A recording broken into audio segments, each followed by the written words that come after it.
No. No. So we have a little time for chit chat. Yep. Assembly Member Zennerman, I wanted to direct your attention to a question I asked you direct message in the chat. Okay. I'm wearing a different hat in that question. You could stack them one on top of the other with different logos on the bill.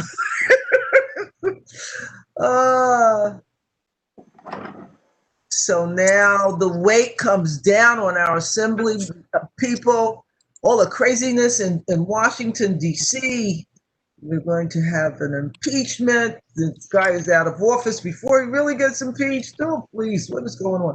So anyway, we're all here together and we will watch this all play out and see what's next.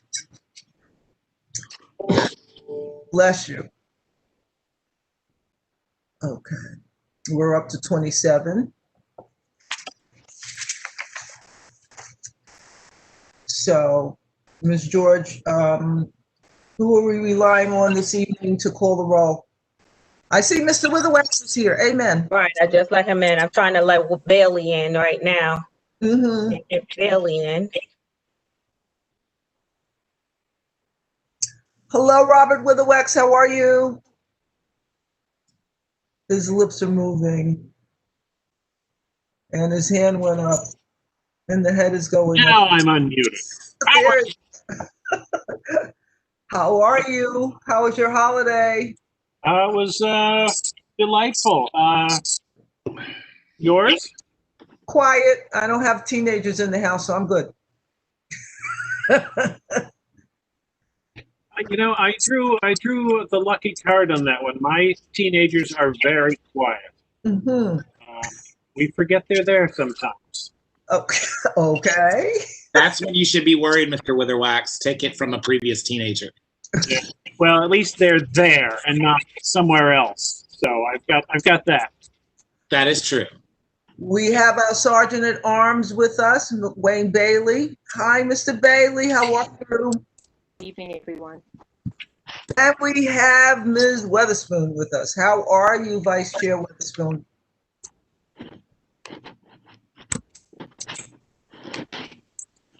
If only WebEx would work in my area. Well, they're going through a lot of changes. I see they're still using Adobe Flash. They're still using Flash, which has been discontinued as of the end of December. So that's going to be a problem. WebEx needs to step up on that. So I'm looking at the Windows Media Player to make sure I have a good connection. Okay. So we're tipping along at 32 now. I'm not sure how many members are in that count. Let me see if I can do it count myself here.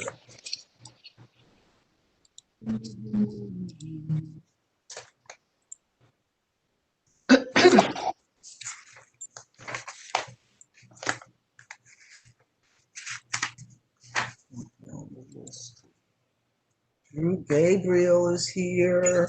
He's not on the list. I'm on the list. What's going on?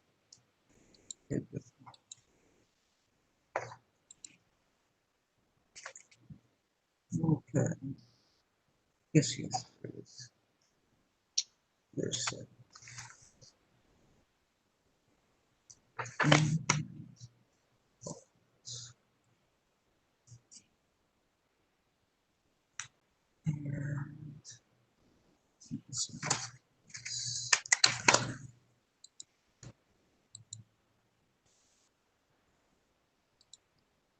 Kim.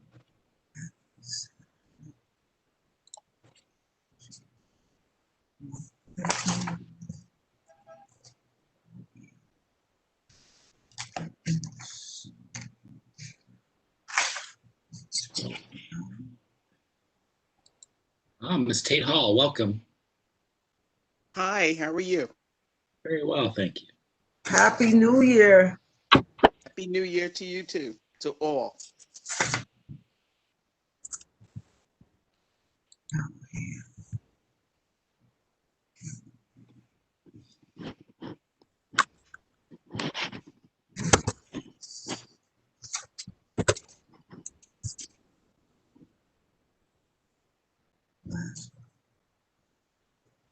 We have our Secretary for Land Use, Sarah Lazar, with us. Ms. Bailey. Hello.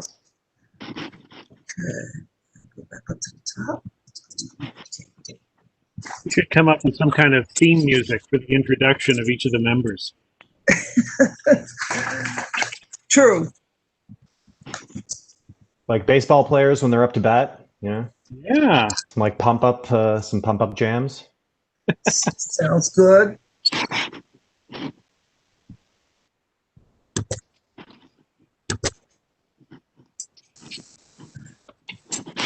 Gibbs, I'm trying to make you a panelist. You may have to log out and log back in again. Tamika Gibbs.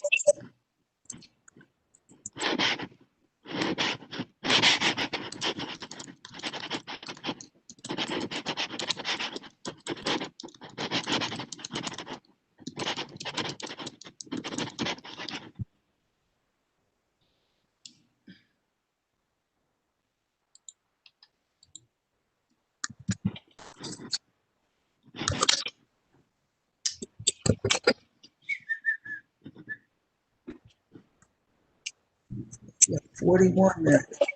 Some of them must be on the phone.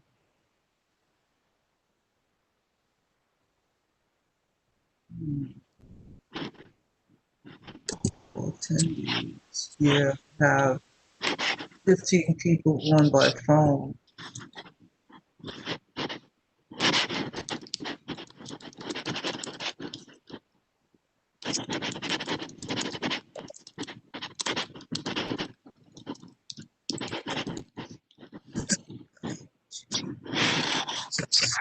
Seven, 8, 9, 10, 12.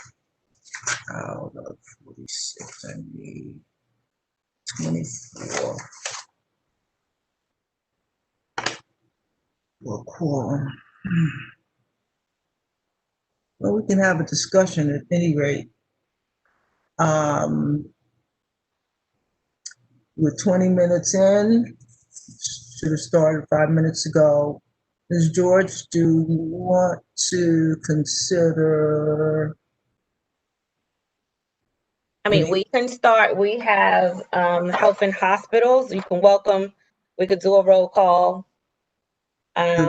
Marshall. Ms. Marshall's on. We can have Ms. Zinnerman speak. Okay, I mean, we can start. Yes. all right. Assembly Member Zinnerman. Call the meeting to order and do a roll call. We can start there. Okay, roll call. I only have 24 people out of 46, so we need 24, and I only have Okay. 12 so far. Right. So we can call the meeting to order as you recommend. Thank you all for coming, everyone. And we have our new Assembly Member Zinnerman with us this evening to bring us up to date on what's going on in Albany. Lovely 56 AD pin on her jacket. Love it. Yes, indeed. Welcome. Please let us know what we can do to help. Well, thank you very much, Chair Titus. Thank you to all the members of the board for all the hard work and volunteer work that you do to keep everyone in Crown Heights informed and advocating for all those things that we need in our community. There is a considerable amount going on in Albany, but I just want to kind of get some housekeeping out of the way before we talk about what's going on there. My Chief of Staff, Atula Hanley, is on the call, and so she can and will provide you all with the contact information for our office. We're currently waiting for our permanent space in the legislative office and in our district office. However, the district office will remain in Restoration Plaza. We're just hoping that it's going to be in another location. So by next month, we should be able to report on that. But in the meantime, we are still receiving mail here at 1360 Fulton Street, and our telephone number is 718-399-7630. Thank We you. are, for the most part, working remotely. However, I do come into the office because it feels like work when I'm in the office, and we can socially distance here. My my email address is my last name, Zinnerman, ZINERMAN, first initial S, @nyassembly.gov. And so Petula Jarvis Hanley is my chief of staff. She's online. She can give you her email address. And Dominique Delisle is our office assistant and scheduler. So anyone looking to schedule meetings can reach out to her as well. And again, Ms. Jarvis Hanley will provide you all with that information.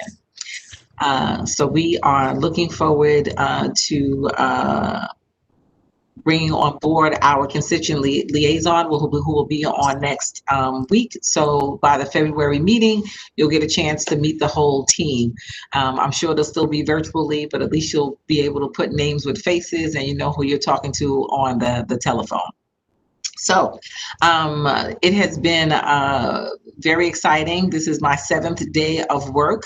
I've been to Albany once, and that was just this week to be kind of sworn in again and introduced on the floor and kind of get things set up there.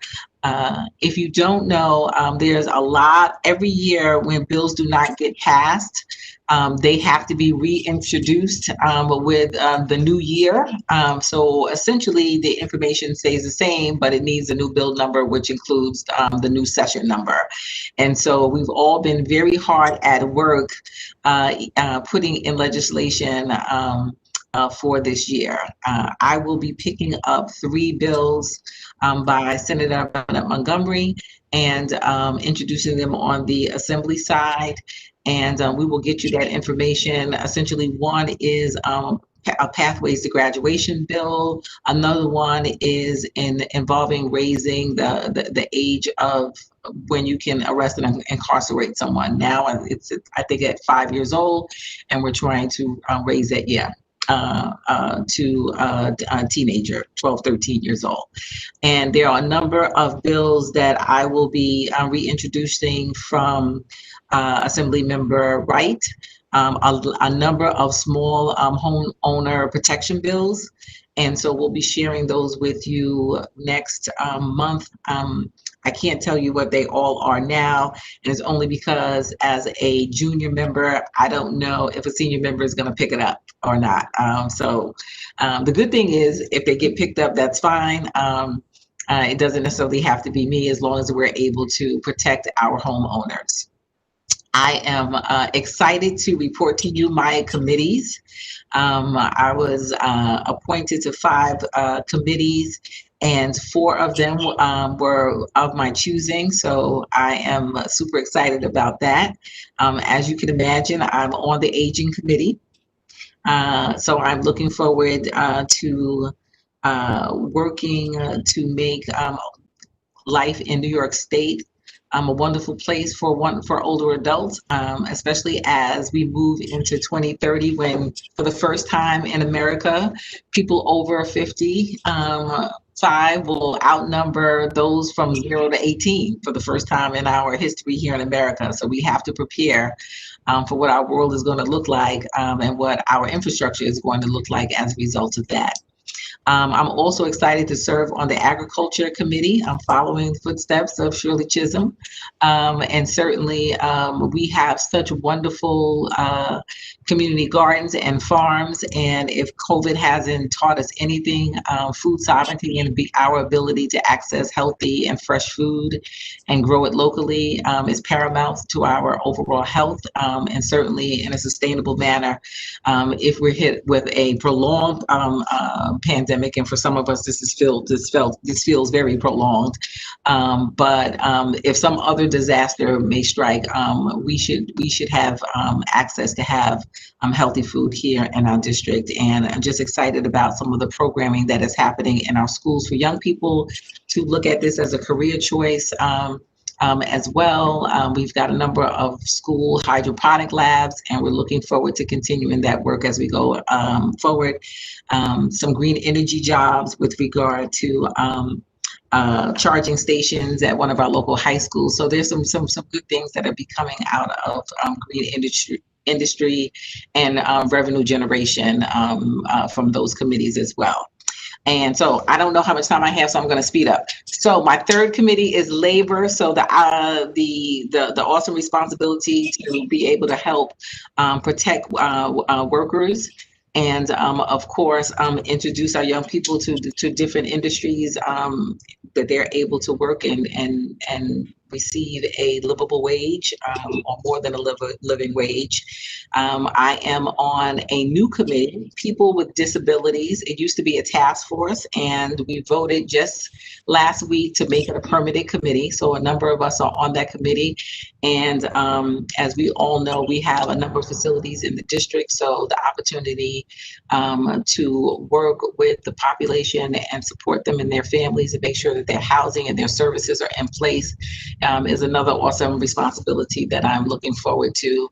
And finally, tourism, arts, parks, and sports development is my final committee. And again, I think it was one that I chose. I think that Bedford-Stuyvesant and Crown Heights have so much to offer to the world. So the idea of having people come from all over the world and know that Destination 56 is a place that they can not only come and get good food and see awesome architecture, but they'll be exposed to world-class arts and entertainment as well as sports. So I'm looking forward to this legislative session, and most importantly, I'm looking forward to listening to what your concerns are, what your needs are, and working together with you all to make sure that our quality of life is as we design.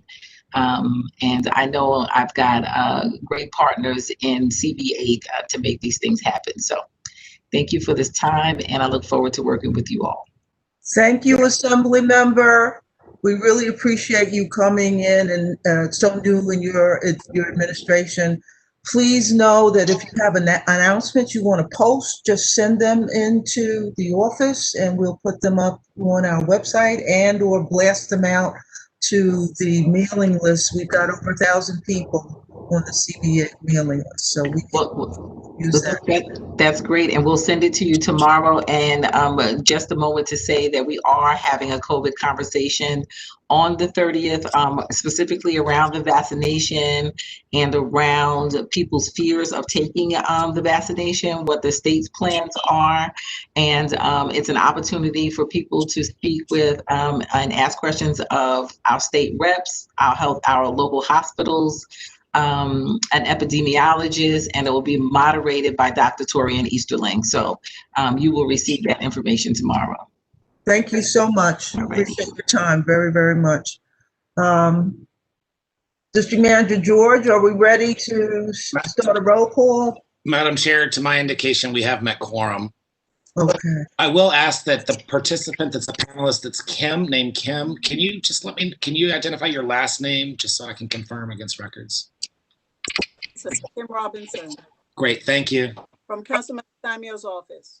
I understand. I have a Kim on our roster as well. I just want to make sure I wasn't confusing the two. Thank you.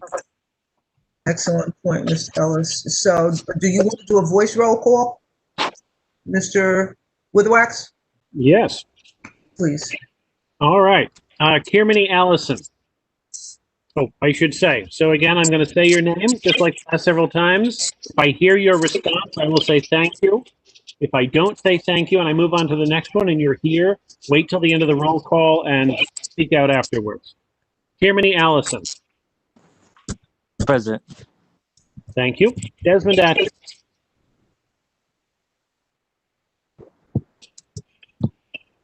I see Mr. Atkins, so I will count him present. Lisa Atkinson. Present. Thank you. Wayne Bailey. Present. Thank you. Princess Ben James. No. Thank you. Julia Boyd.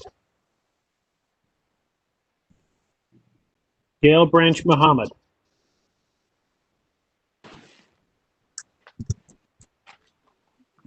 Saw Miss Branch Muhammad. There she is. Thank you. John Buckholz. Here. Thank you. Robert Callahan. I'm here. Thank you. Hunji Charles.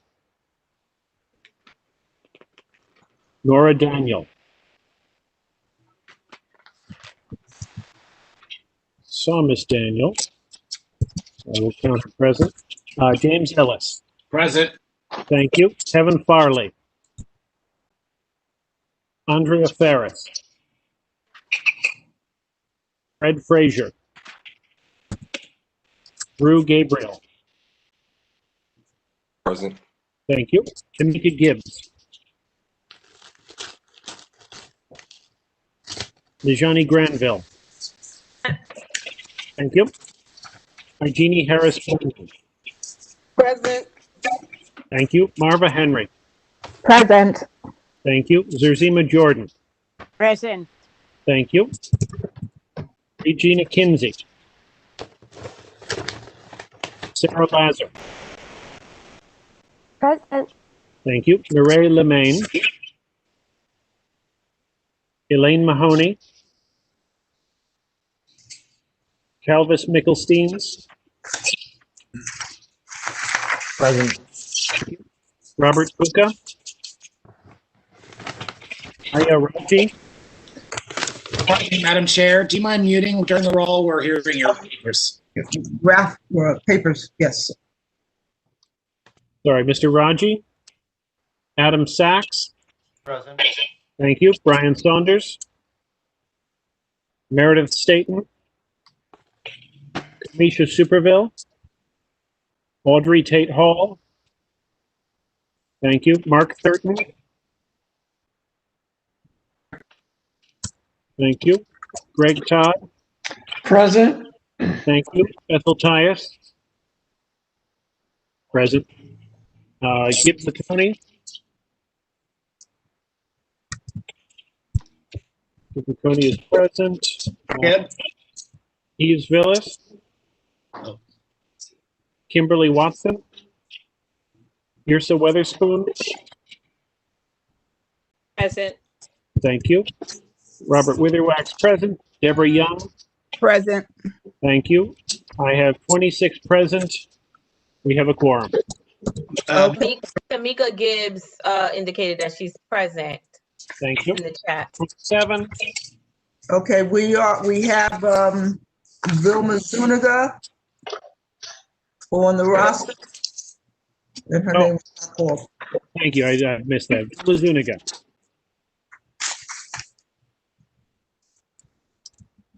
All right, 27 present.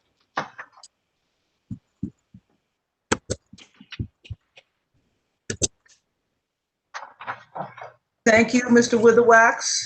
So again, I hope people took the time while we were waiting for the quorum before Assemblymember Zinnemann spoke to at least refresh yourselves on the minutes and let us know if there's any corrections.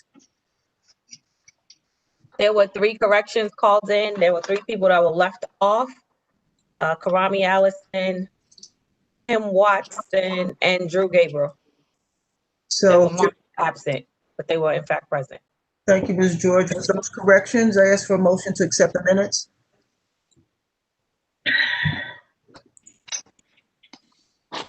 So moved. Second. Thank you. I deem the minutes accepted unless we want to do a roll call on this, which I don't think is necessary at this point. I ask to move on to the correspondence. Ms. George, is there correspondence of note that we should explore? Not at this time. We can move on to our speakers because we have two. Thank you. What other elected officials do we have on the line? I believe there's a representative from the district attorney's office with us. Yeah, Yes, quite a few. Yeah, quite a few elected official reps. Ms. Chambers, would you like to make any announcements?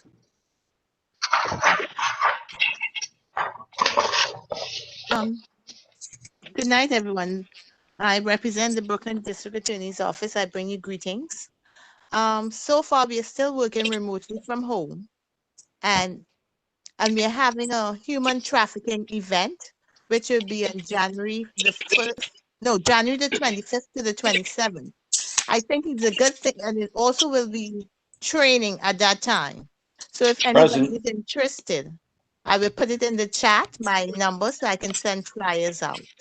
Thank you. Thank you, Ms. Chambers. Do we have other elected officials who want to make announcements at this time? Madam Chair, we have Kim Robinson from Councilmember St. Sampson's office. Thank you, Ms. Robinson. Okay.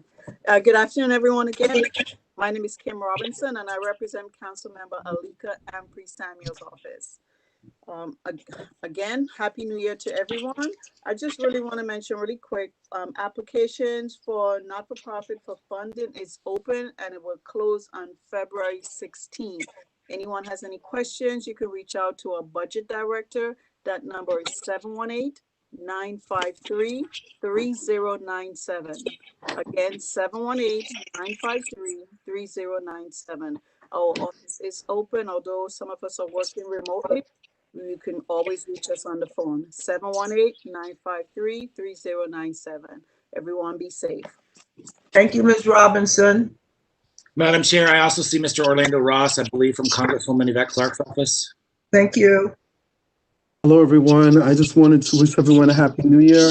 We have a lot of stuff that's going on. As you know, Congresswoman is in favor of the impeachment of Donald Trump, President Donald Trump, and also the 25th Amendment. As you know, the House has impeached him for the second time. But we want to move forward with some new stuff that's also coming through. The COVID relief bill is coming through. The Democrats have been able to secure over $600 per adult and child for the COVID relief. We're also looking to do a critically needed emergency rental assistance for eviction moratoriums is also included. I wanted to stress clearly that there is now provisions for small businesses. It is now open. SBA is now open for business for Paycheck Protection Program, which is going to be a first draw, and it started on January 11th. The second draw, the PPP program, is going to start on January 13th. It's quite a few information. I'll be putting it in the chat because I don't want to take up too much of your time. Another situation that came through was the DACA, a victory for DACA. As you know, 700 undocumented immigrants who have now become United States citizens, children to live and work in the United States. That has been one. President-elect Joe Biden will also be pledging to fully reinstate DACA among our community and among the United States. That's about it. I don't want to take too much of your time, but I will be putting information in the chat room should you need to get in touch with our office, and have a great New Year's.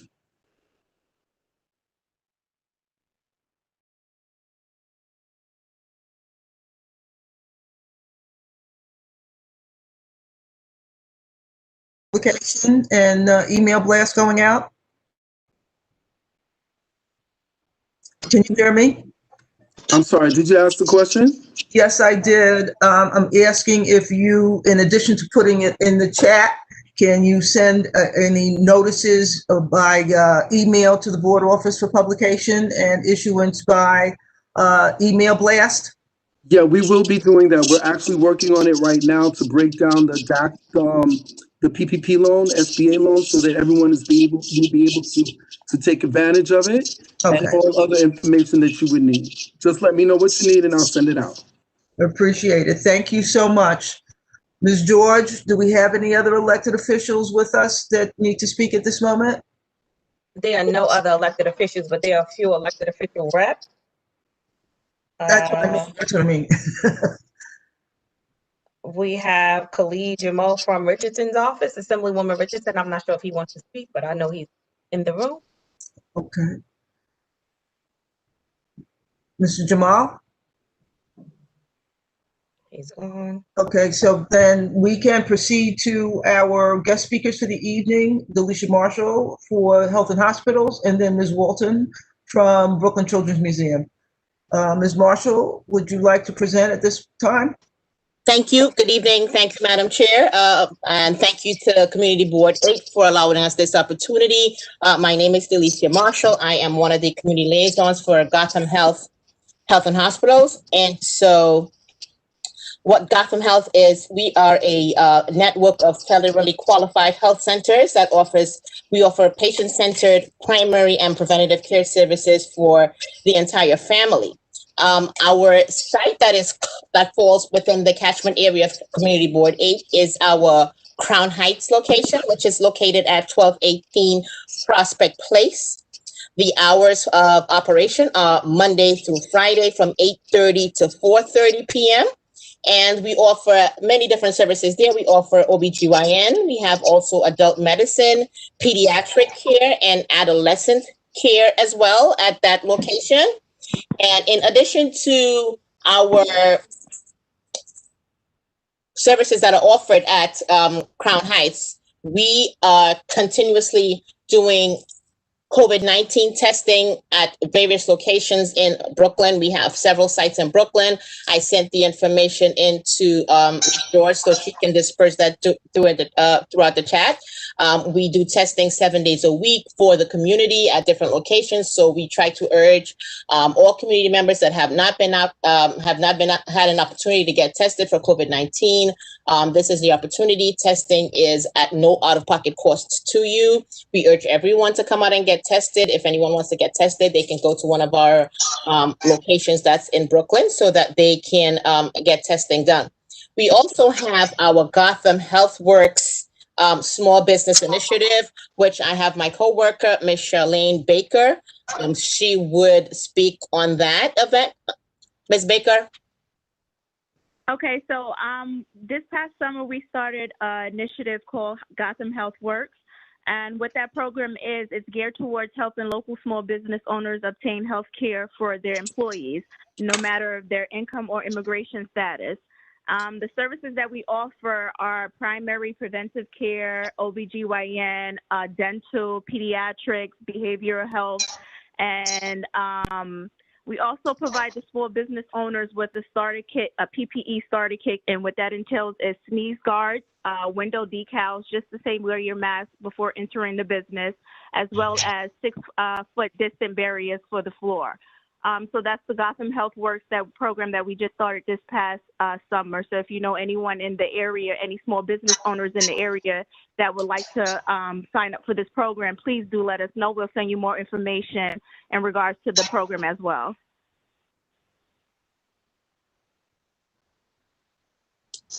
Thank you. Excuse me, there is a question. Do you offer a COVID-19 saliva test? Not the saliva. The test that we do offer is the nasal pharyngeal test.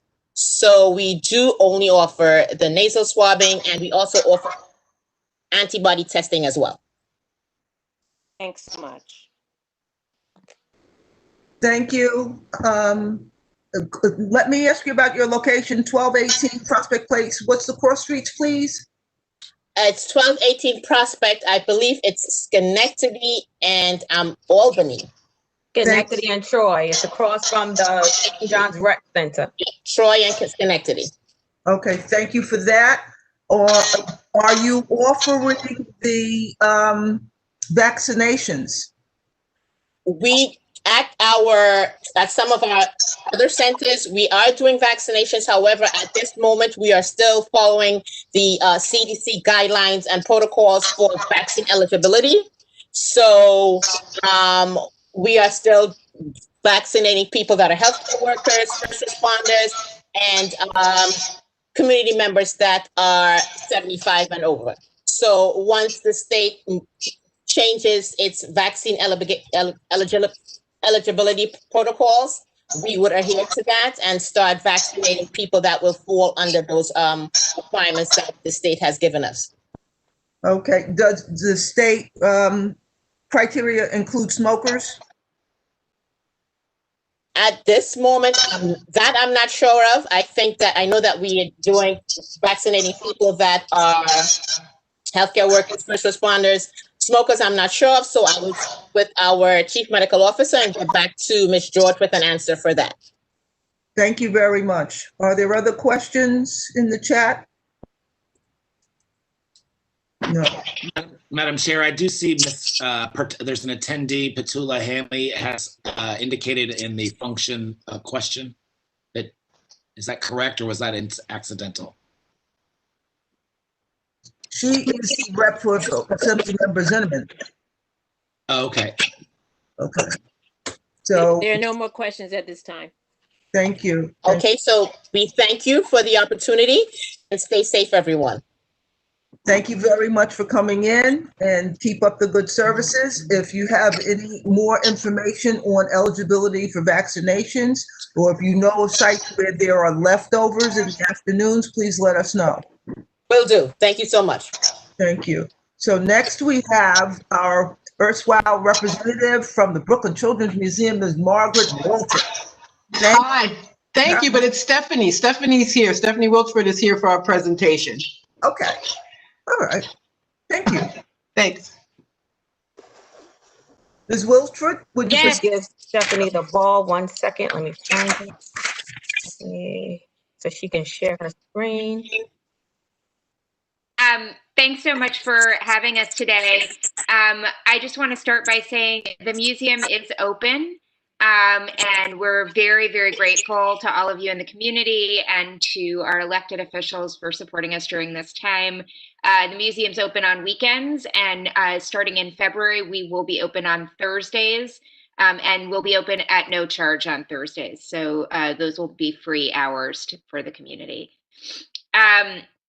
We're here tonight to talk about our roof.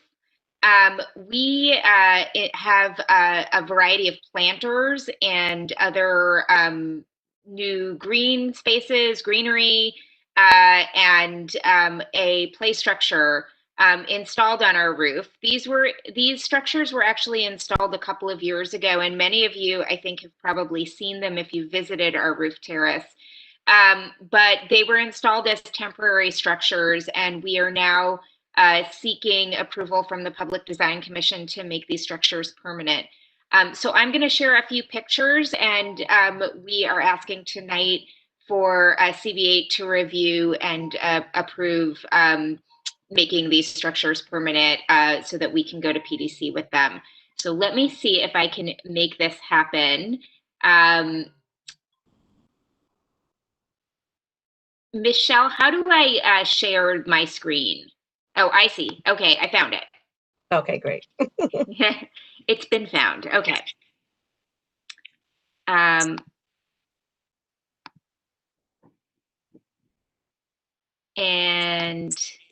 hang on just 1 sec.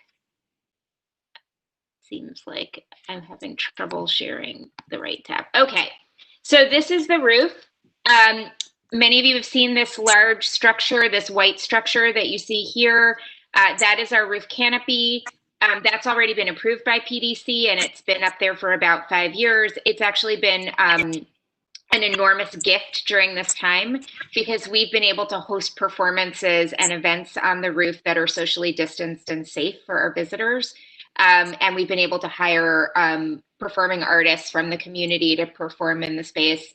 Most recently, we've worked with Asase Ya on a big Kwanzaa celebration. They were able to use our space for dancing. So it's been a huge gift. Behind the canopy, you can start to see the greenery in this planter. And I'm just going to go on to the next picture. This is one of our walkways in that greenery. This is another image of the walkway, and you can see some of the plantings in there in this space. These are all native plants, and they were installed by a Brooklyn-based company called Future Green that's based in Red Hook. This is an image of these two cute boys who are sitting in one of our Adirondack chairs. The Adirondack chairs are part of the package for the space. It's just another view of the greenery, some more views of what we're seeking approval for.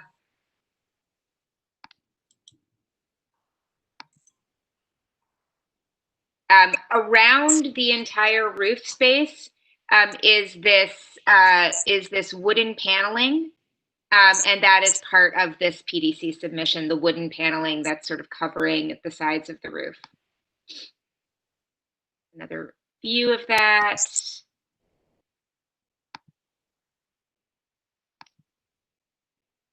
And we're back to the beginning.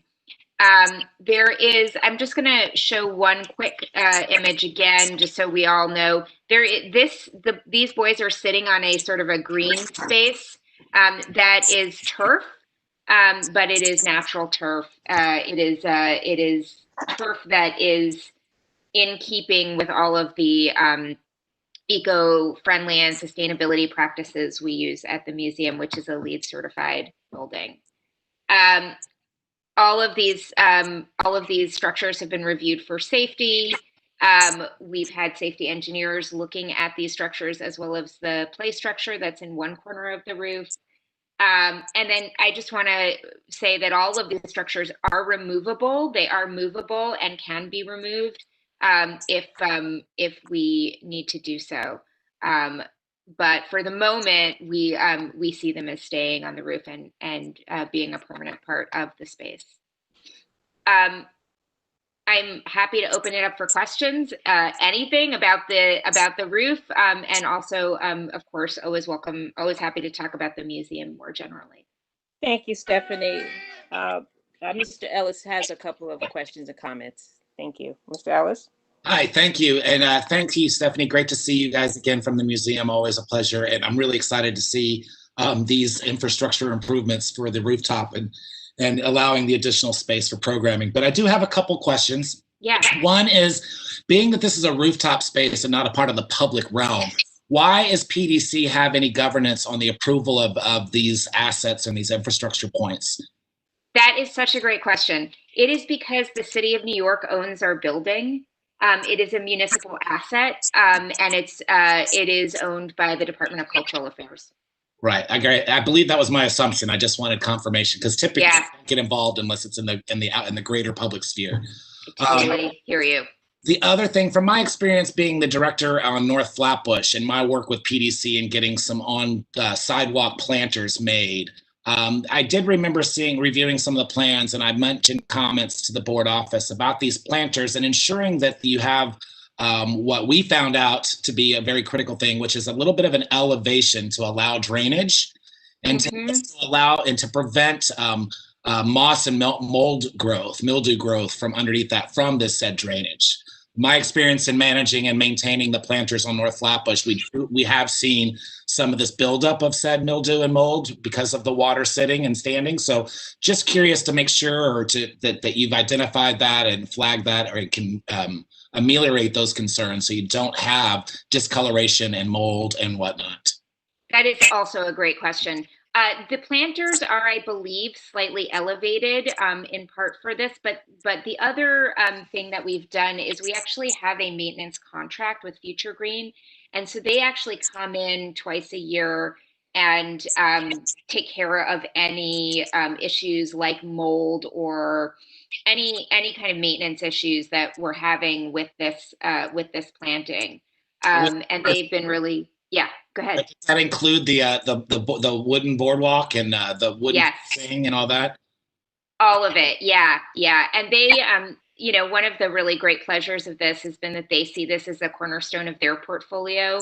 And because of that, they are really interested in maintaining it and making sure that it stays in good shape. But I absolutely hear you, and those issues of maintenance really are at the top of our mind as well as we think about these installations. Wonderful to hear. My final comment, more so, or question is, in my role as the chair for the Liquor License Committee for Community Board 8, I just want to check to see any plans or future plans on holding private events that might utilize a liquor license, and just seeing what the intentions there on commodifying that rooftop space for private events. Yeah, it's a really great question. So we have in the past had a partnership with a local vendor that holds a liquor license. We've had a contract with them. We actually, just as the COVID moment started, we mutually and amicably terminated that contract so that they were not obligated to do anything and we were not obligated to do anything, knowing that we would not be holding any events for probably at least a year. We are very hopeful that we can relaunch the events business in the summer to do exactly what you're talking about, which is monetize some of this space so that we can further support the museum's work. To do that, our preferred method has been to partner with a local business that holds a liquor license, so that we're also kind of shoveling money back into the local economy, as well as supporting the roof space and the museum. The plan is to launch an RFP process for that in the spring. And Atiba Edwards, who's our Chief Operating Officer, is helming that process. We are hopeful that we can send the RFP out by April. We are also being very careful not to make any promises before we know that gathering large events would be safe again. So we are managing some concerns about that and making sure that we're not making any promises to anybody about hosting events if we don't think that we're ready. But that's the plan. Great. That just kind of sparks that. On that RFP, I'm curious if you would potentially consider allowing the community board to post to our license holders in our district, and maybe even potentially give us a preferential time period of a few days in advance to be able to do so. And that way we could potentially share with all of our license holders in the districts and really try to focus on contracting with one of our very own businesses here. For future events, I think, I can't remember if this was prior to your tenureship there or not, but there were some incidents of private events on the rooftop that ran relatively late and had really loud sound programs. And we just want to ensure that as you start to broach that monetization of that space, that there's considerations for the neighbors nearby and any late night activities that might have sound programs that would be disruptive. But thank you so much for this presentation, and really looking forward to seeing these improvements continue. Yeah, and I'll just say that 110%, I love that idea. Let us do that. Let us work together on opening the RFP maybe 5 or 10 days early for local businesses through the community board. I love that. The other thing I'll just say quickly is we definitely know that there have been sound complaints in the past about the roof. What we've done in recent years is to disallow parties that go beyond about 9 p.m. so that we're not having any late night music. Now, I'm not sure exactly how we're going to do it moving forward, but we are very concerned about that. And I know that the 77th Precinct is also very concerned about that. And so they have also partnered up with us to make sure that we're not allowing sound permitting for any parties that are going to be disruptive to the community. Thank you so much. We have a question for Mr. Vicconi. Hi, I was just curious whether these plantings and the walks were necessary to be approved when it was a temporary installation. That is a great question. It is a little bit, I'm going to be perfectly honest with you. It's a little bit of a gray area, these plantings. And some people have told us they should have been approved, and some people have said they didn't need to be approved. And I think our goal is to clean this up and make sure that it's done right moving forward. Understood. Okay. Thank you. I have a question, Ms. Weatherspoon, Ms. Wilchford. For the size of your building, are you working with the Mayor's Office of Sustainability on the Green Roof Program? Yes, not in fact on this roof, but on another roof terrace that we have that we're building as part of our garden project, which is the 20,000 square foot garden back space of the museum that is between Brower Park and the museum.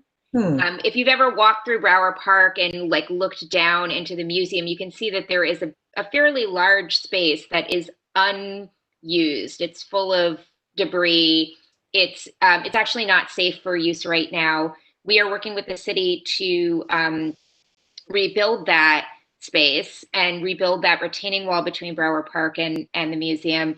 And one of the things that we're seeking to do is build a green classroom in that space, and that will have a green roof. And we are working with the Mayor's Office of Sustainability on that. We're also working with the Mayor's Office of Sustainability on a major HVAC upgrade for the building so that it can remain an energy efficient and LEED certified building. I'm really pleased to report that the City of New York is funding an Excel study for the museum to make sure that we can do that, and has already allocated about $4 million for HVAC upgrades that will bring us into a more sustainable place for the building. Thank you. Thank you. We have a question from Ms. Granville.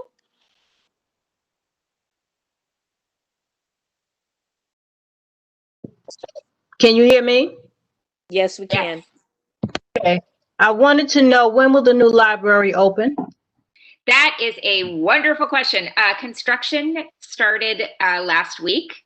I walked into the building and there was like a big hole punched in the back of the building. It was the best day. We were all so thrilled. We believe that construction will complete by December 2021. So it's a 1 year construction period. We're hopeful that there won't be further delays related to COVID or anything else. The construction is happening. It is actually underway right now. So all of our fingers and toes are crossed. We are in talks with the library about opening a book drop and book retrieval site in our lobby, so that we can have, so that people can pick up books and drop off books in our lobby in the interim period. I'm hopeful that will happen in the next couple of months. Thank you. Thank you so much. Mr. Todd, you have a question? Yeah, Thank you. struggling to get it in the Q&A, but yeah, I had submitted a number of questions to the Parks Committee about 2 weeks ago. I don't know if they were ever forwarded to the Children's Museum, but I'm a gardener at the Amani Garden, where we have quite an active perennial planting bed and a number of gardeners. And there's also a growing group of herbalists in our community, all of whom are very interested in perennial plants and native plants. And it's unfortunate they were not able to give any input in this, because I know they would have had plenty to give. At the very least, I would hope that we could label the plants that are in the apparently now permanent planting beds, so that the community could know at least the names of the plants. It might help educate folks about some of the native plants. Absolutely. I think that's great. And Mr. Todd, if you're interested in potentially bringing a group of gardeners in, we would very much love to have your input on the garden that we're building around the museum, which is also utilizing native plants. It would be wonderful to give that presentation to your small group and get some feedback in that way. And I'm happy to, perhaps we can connect outside of this meeting But I think that would be a great benefit to the museum. Thank you very much. Ms. Mohammed, do you have a question? I have a question, but John asked, I was interested in knowing, getting an update on the Brown Library and the museum. And I think Stephanie has answered the question.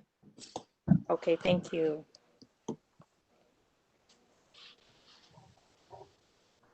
Thank you all. Don't have any more questions. Yeah. If there are no more questions, then I thank Ms. Wilfred and Ms. Walton for bringing this forward. And we just are so happy to have such a wonderful resource as the Brooklyn Children's Museum in this community district. It is such a wealth of knowledge for children and adults as well.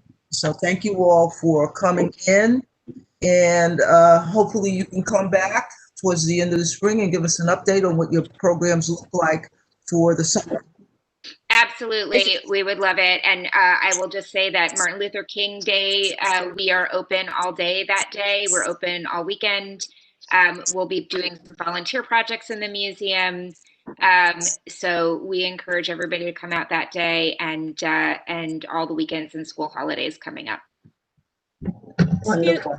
Excuse me, Chair. Is this something that we're voting on with the Children's Museum this evening? I'm sorry, I don't understand the question. Are we voting with the plans for the Children's Museum this evening? Yes, we are. Okay. I just want to let you know, we don't have any questions, and there is someone that would like to make a motion, just so you know. Madam Chair, you're muted. Thank you. I'm glad you brought that forward, Vice Chair Weatherspoon. Appreciate that. And I'd like someone to make a motion on supporting the program that the Children's Museum is undertaking for this. Madam Chair, this is James Ellis. I make a motion to support the proposal. A second. Second. I'm sorry, I didn't quite hear Mr. Ellis's motion. To support. What? The motion was to support the proposal as presented. And we're talking about the green roof, RFP. No, ma'am, it's not an RFP. This is a EDC. The action item that was circulated. Rooftop planting project. Okay. At the agenda, I didn't see there's a action item. Thank you. Yeah. Okay, so we will have we have a motion with a second. We'll call the board to support the museum's rooftop planting project as presented. Thank you. Who was it seconded by? Gail. Okay, thanks.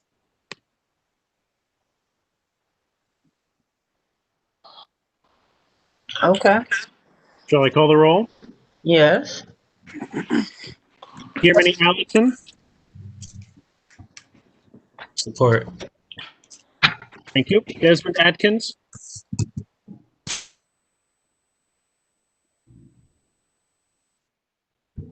I don't think he's there. Mr. Atkins?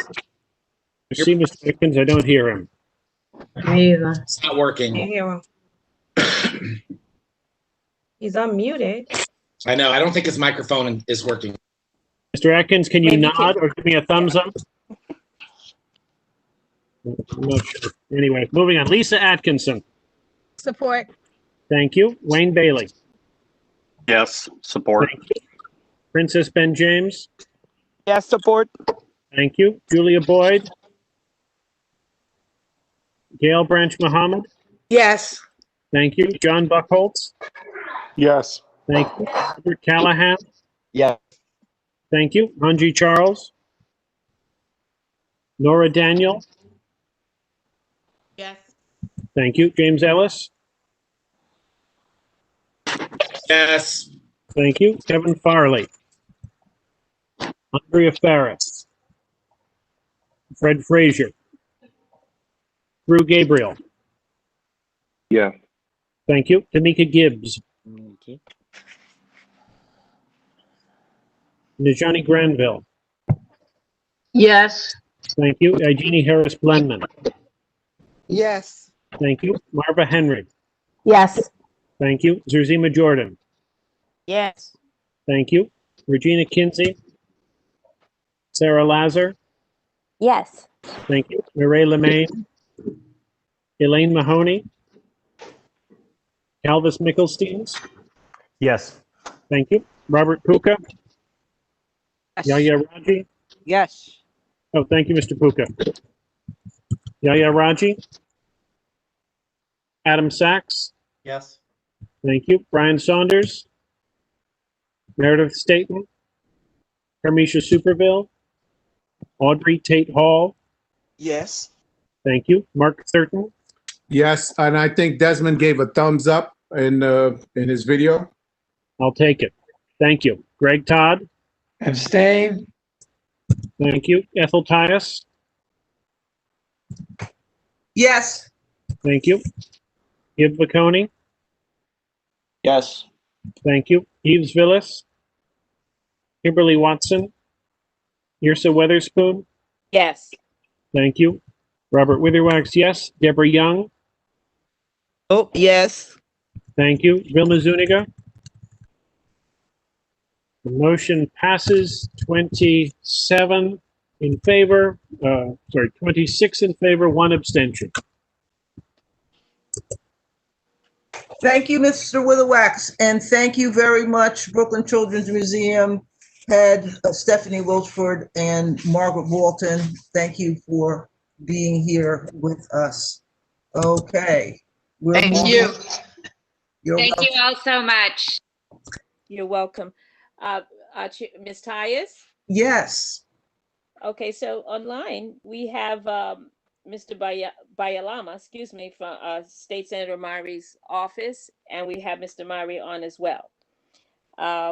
So he would like something to say.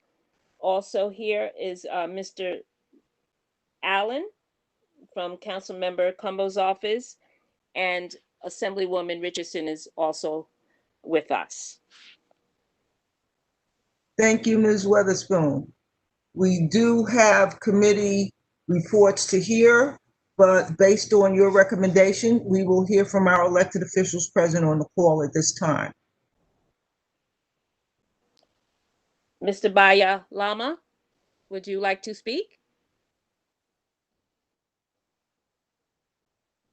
Mr. State Senator Myri? Excuse me. Good evening, everyone. Happy New Year to the community board. I'm hoping folks are staying safe. It is good to be with you. I don't want to take up too much time. I just really wanted to say hello and hear some of the concerns of the community, and also just to talk to folks a little bit about what we saw last week in the nation's capital. I know that personally I've been a little shaken up by what I saw, the attack on our democracy and how folks responded to that. Of course, our president was impeached for his unprecedented second time in a row. And we are still in the midst of a global pandemic that in some parts of our country is getting worse and not better. But I did want to bring some news to you that here in the state legislature, we're going to be fighting back against this pandemic and all of what it has wreaked on our communities. Just before the new year started, we passed a foreclosure and eviction moratorium, the strongest in the country to help communities like ours. So we have prevented, if you are a homeowner whose tenants have not been paying rent because they can't afford it, you can fill out a hardship declaration, submit that to the bank or to the court, and stop any foreclosure proceeding. If you are a tenant that has been unable to pay rent because of COVID-19, you can fill out a hardship declaration, submit that to the landlord or to the court, and completely stop that eviction proceeding. If you want more information about that, you can call my office That hardship declaration is available publicly. It is available online, but we are also happy to provide that to you. If you don't have it, you can always reach our office directly at 718-284-4700. Again, that's 718-284-4700. Just today, it came out in the papers. The Senate will be passing a commercial version of that hardship declaration for many of our small businesses who have been struggling. And that's going to happen next week. And I'm sure we will be working in partnership with the Assembly, and then hopefully the governor will sign it to provide that relief. And so really just wanted to let folks know that we are here. Our office is closed for in-person visits, but we are virtually open. And if you absolutely do need to come into the office, we can set that up by appointment as well. But wanted to let folks know that we are here, and we're here for support, and of course answer any questions if there are any. Thank you, Senator Myrie. This is excellent news. And we do appreciate you supporting the less lucky of us who've lost jobs and can't pay rent and had to close offices, and property owners who are not receiving rent to pay their water bill and the electric bill and everything else that goes along with being a landlord, because these two groups are hard hit. And we see it as we go up and down the commercial corridors with all of the storefronts that are closed. And I'm sure Mr. Ellis can testify to how difficult it is. Will you be offering any workshops on the moratorium, the two moratoria that are passed already and the pending one for the commercial tenants? Will you be holding any online seminars or webinars on how to do this? So we will. We don't have the dates locked in as yet. I see someone dropped in the chat the link to the hardship declaration. Once we get that, we will be sure to send that to everyone. I didn't mention the sort of time frame here. If you submit that hardship declaration, whether you are a tenant or a landlord, that stops the proceeding up until May of this year. That does not solve the larger problem of back due rent. And that is an issue for which we are going to need federal assistance for. We got some of that in the package that was passed right before this year started. Luckily for us, we have a Brooklyn boy who has ascended to the majority leadership of the United States Senate, who I believe just today announced that he has struck a deal with President Biden, President-elect Biden, to send some further help to New York. And so we're going to be fighting for this in our budget. As you know, the state is facing a large budget gap. Some estimates have it at $20 billion.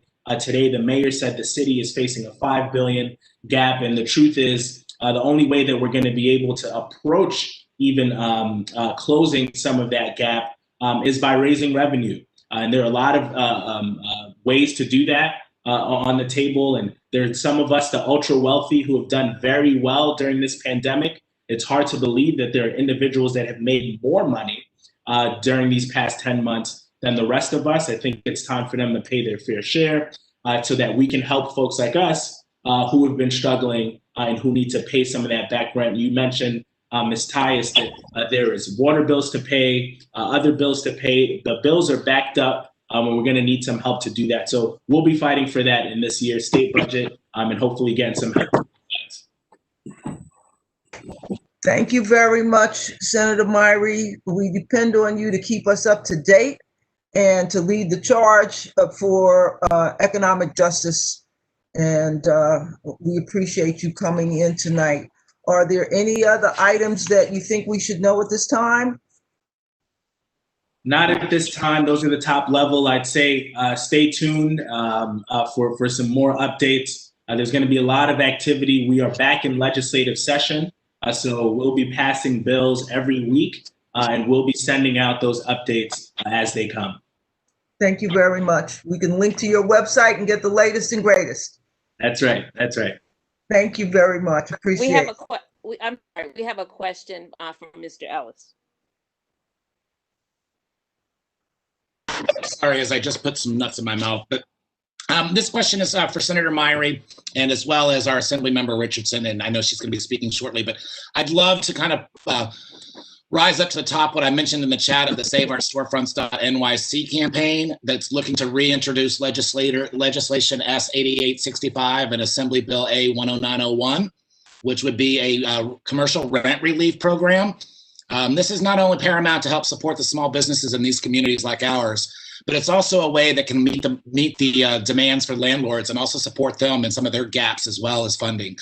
So I would really encourage the both of you that are here today to review that legislation, potentially be a supporter and a sponsor of it, and let's get that bill rolling sooner than later so we can get our businesses back on some stable footing. Thank you for the opportunity to share that.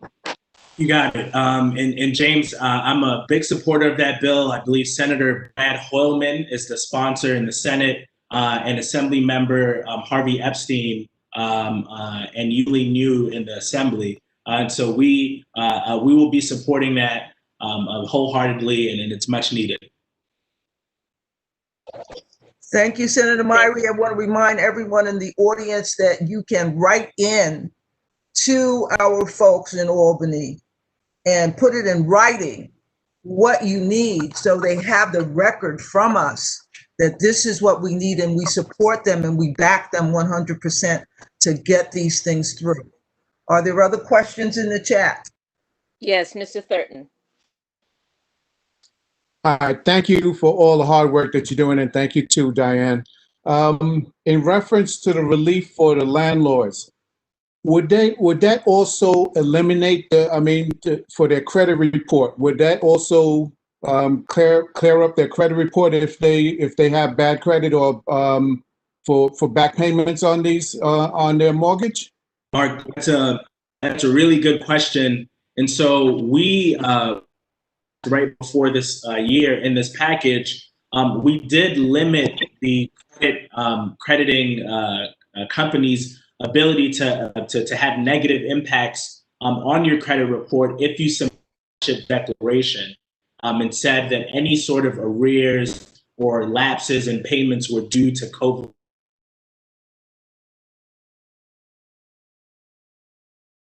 Homeowners who financial hardships, not due to any of their own circumstances. And so that was part of our relief package, the impact on crediting. We're going to need some federal action on that as well, because some of these agencies are under federal jurisdiction. But we did take some action on that in this past bill. Very good. Thank you. We have another question from Ms. Lazar. Hi, hello to Senator Myrie and also to Assembly Member Richardson. I wanted to thank you both for supporting the Housing Justice for All platform of bills. And I was wondering if you expect for the TOPA bill to also be part of the legislation that gets through in the coming months, the Tenant Opportunity to Purchase Act. I think that could be of interest, especially at a moment when so many properties are going to be distressed. Thank you. Yeah, so for those who aren't familiar, so TOPA, the Tenant Opportunity to Purchase Act, it's actually a bill I will be introducing any day now. It's actually been submitted to bill drafting, and it'll get a number shortly. But what the basic proposition of that is, if a building is up for sale, that we should give the tenants an opportunity to purchase that building in a limited co-op equity model that allows for us to have a stake of ownership in the community, but to do so in a way where it is affordable, not just for you, but for the next generation as well. To Sarah's point, the housing market is distressed, and especially our multi-dwelling housing market. The private equity firms have been waiting for this moment since 2008, and they have amassed a fund to the tunes of hundreds of billions, ready to swoop in and buy up all these distressed properties. So we're hoping to put forward this policy, this legislation that will give tenants the opportunity to get in on that, for the tenants who have made the community attractive in the first place, for the tenants who believe that this is a home and not a commodity, that they will have the first dibs on that. So I'm going to be pushing for that. Once we get the number, the bill number should be any day now. That is something that's going to be a top priority for me. Do we have other questions? Yes, Ms. Ben James. Hi. Good evening, everyone. Good evening, Senator. And yeah, my name is Princess Ben James, and my whole question is: I'm a landlord. I'm a small landlord, and when they decided to do this moratorium, it's broad. But what about tenants who are working but are using the COVID not to pay the rent? Because I'm one of those landlords that both of my tenants work for the city, but they're still not paying their rent. I have a tenant who hasn't paid me in 2 years. By the time I get to court, now they're using the COVID. So she's living rent free. Yeah. So what about that? No, and I appreciate that point. We try to accommodate that. That individual would not be able to take advantage of this eviction moratorium because if you sign a paper under the penalty of law, it makes it clear on the hardship declaration. It says that you are unable to pay because of the following circumstances, and it lays out about 5 factors that you can choose from. If you have the means to do it and you submit that declaration, you will be committing an unlawful act, and the court will not recognize the protection that this law has. And so you, as the property owner, if you would be able to proceed in court if that is in fact the case, that the tenant is able to pay but is not paying. But that's not what my lawyers are saying, because I already paid my lawyers, and every time I call, they're saying the court is closed and they're not evicting. That's what are being told to me by my lawyers. Right. So we did put a sort of a pause on everything. For now, we're up to about 50-something days. But it doesn't mean that you cannot proceed if, in fact, this individual it can pay. But I'm happy. I don't want to take up everyone's time with this particular case. I'm happy to discuss this offline with you to see if we can be helpful.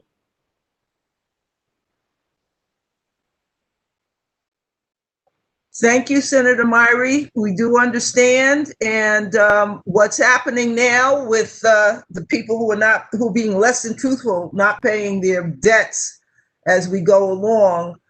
They're taking advantage of a bad situation, and I feel sorry for Ms. Ben James, but they will get their comeuppance once the restrictions on actual evictions are lifted.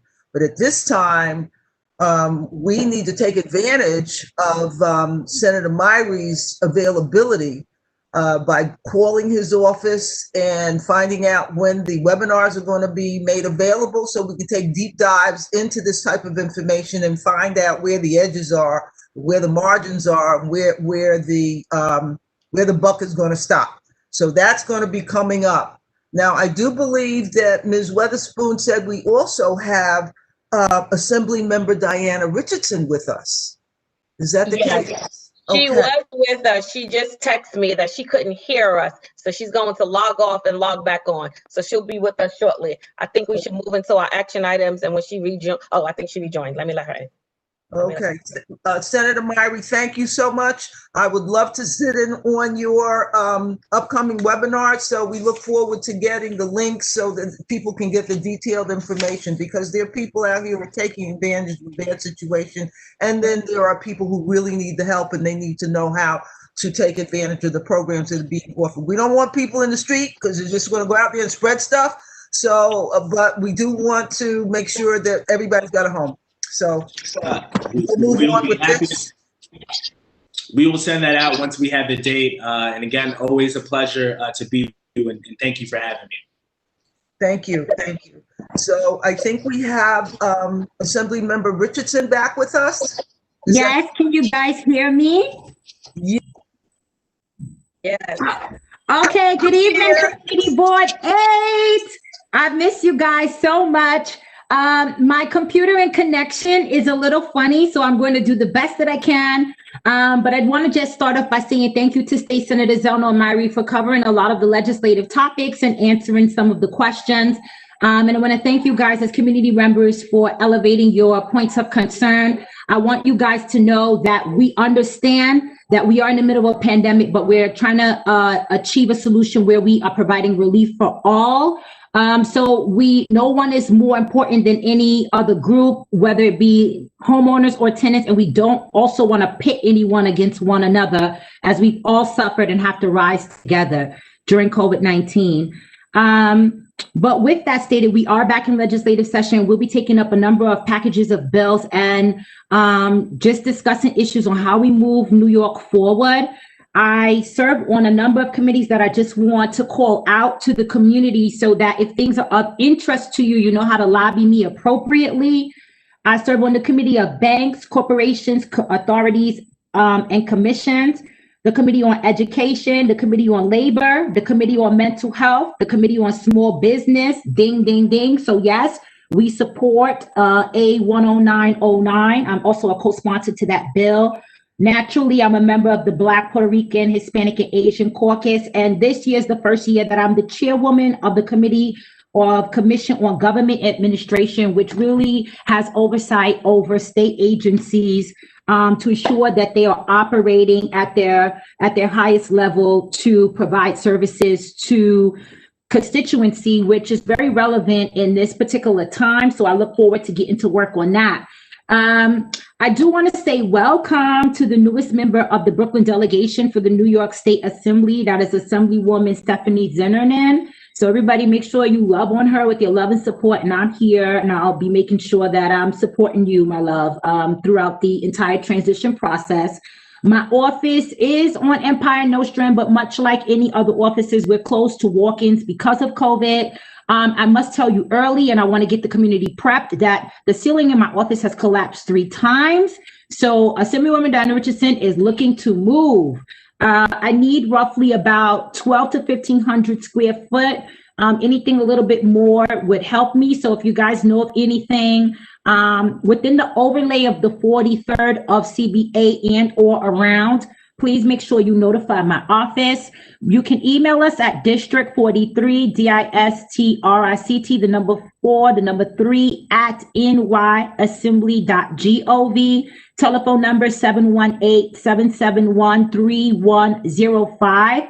I want to thank Khalid Jamaat, who is my staff member that reps me to this meeting. I absolutely love this young man. So I just want to thank all of you guys for showing him love and support as he grows in his role. And I'm very proud of him and how he's doing. And last but not least, y'all see my hair. My ponytail is nice because your girl's birthday is on Saturday. So I'm so excited because many people didn't make it, but we all did. So let's not take every day for granted, but live life for the moment. So thank you for your love and support. And if you need me, I'm around. I'll stop there so that we can get to the committee reports.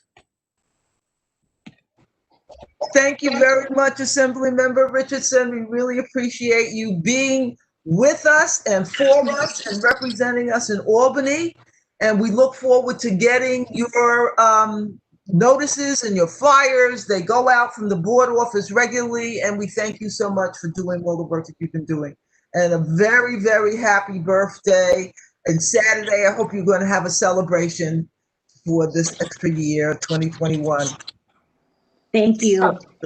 I have another question, but a comment.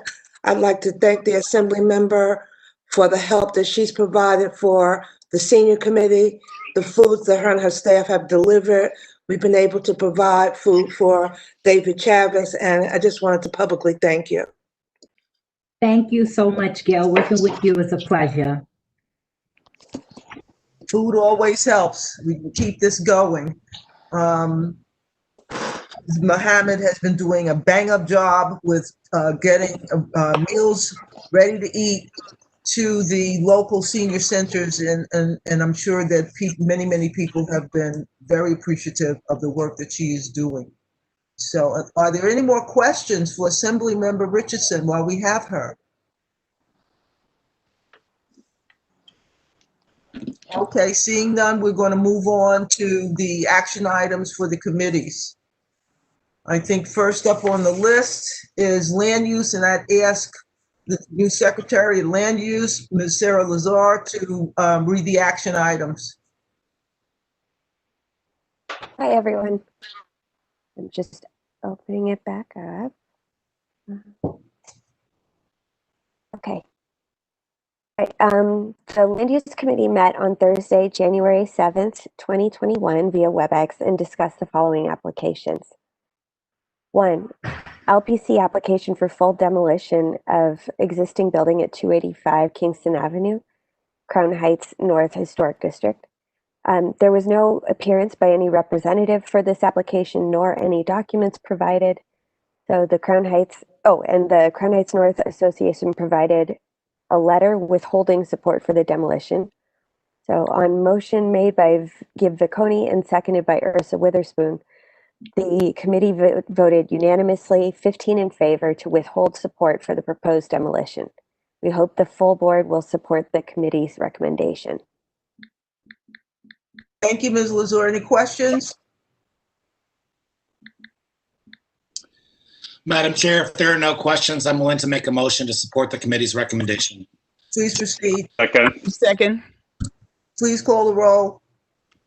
Motion in support of the committee's recommendation on 285 Kingston Avenue. Mr. Kiermany Allison. Support. Thank you. Desmond Atkins.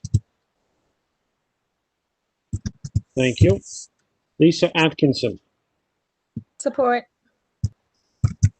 Thank you. Wayne Bailey. Support. Thank you. Princess Ben James. Support.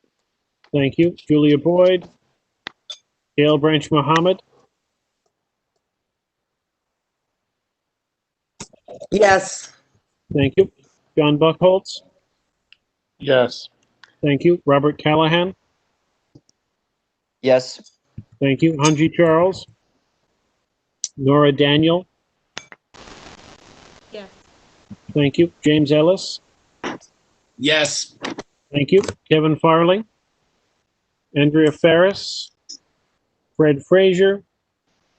Drew Gabriel. Yeah. Thank you. Tamika Gibbs. She voted in the chat. Chat. And support the motion. Thank you. Nijani Granville. Yes. Thank you. Jeannie Harris Blenman. Yes. Thank you. Marva Henry. Yes. Thank you. Regina George. Yes. Thank you. Regina Kinsey. Sarah Lazar. Yes. Thank you. Mireille Lemaine. Elaine Mahoney. Calvis Mickelsteins. Yes. Thank you. Robert Kuka. Yes. Thank you. Yaya Raji. Adam Sachs. Yes. Thank you. Brian Saunders. Carmisha Superville. Audrey Tate Hall. Yes. Thank you. Mark Thurton. Yes. Thank you. Greg Todd. Yes. Thank you. Ethel Tyus. Yes. Thank you. Gib McConey. Yes. Thank you. Eve Villas. Kimberly Watson. Yes. Thank you. Yrsa Weatherspoon. Yes. Thank you. Robert Witherwax, yes. Deborah Young. Yes. Thank you. Vilma Zuniga. The motion passes 29 in favor. Mr. Witherwax, please remind me what vote you've recorded for Ms. Gibbs. She had some trouble with her mic. Ms. Gibbs was a yes in the chat. Thank you. Okay, so that has passed, and we had the motion from Mr. Ellis with a second by who? Who was the second on that one? Who's the second on that? I seconded Deborah Young. Thank you. Okay, so we're good. All right. I guess they'll be back. I'm sorry. I guess they'll be back in February. So with the next item for land use, Ms. Lazar, would you give us a report on that? That was 294 Albany Avenue. Yes. Yes, this is revisiting LPC application LPC 1941-363 for a certificate of appropriateness to legalize a door and small terrace on a rear facade for a rear deck at 294 Albany Avenue. Miriam Kapanad presented for Alexander Litovsky on the owner's plans for exterior renovation and front facade restoration, entry door replacement, window and brick mold replacement, and a small rear yard deck over an existing one-story extension. Given that this was a second attempt to review the plans for this project, the committee had some familiarity with the overall concept. The Crown Heights North Association provided a letter of no objection. Ms. Koppenheide indicated that the rear wall over the sliding door to the deck would be painted beige and not the black paint in the photo presented. The sliding door to the proposed rear deck is not visible from a public thoroughfare. On motion made by Robert Puka and seconded by Gib Viconi, the committee voted 13 in favor of support with 1 abstention. We hope the full board will support the committee's recommendation.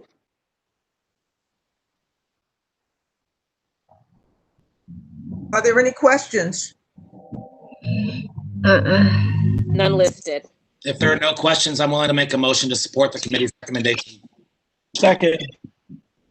Who's the second? That was Gib. Thanks. Mr. Witherwax, please call the roll. Great. The roll of the vote is to support the motion of 294 Albany Avenue.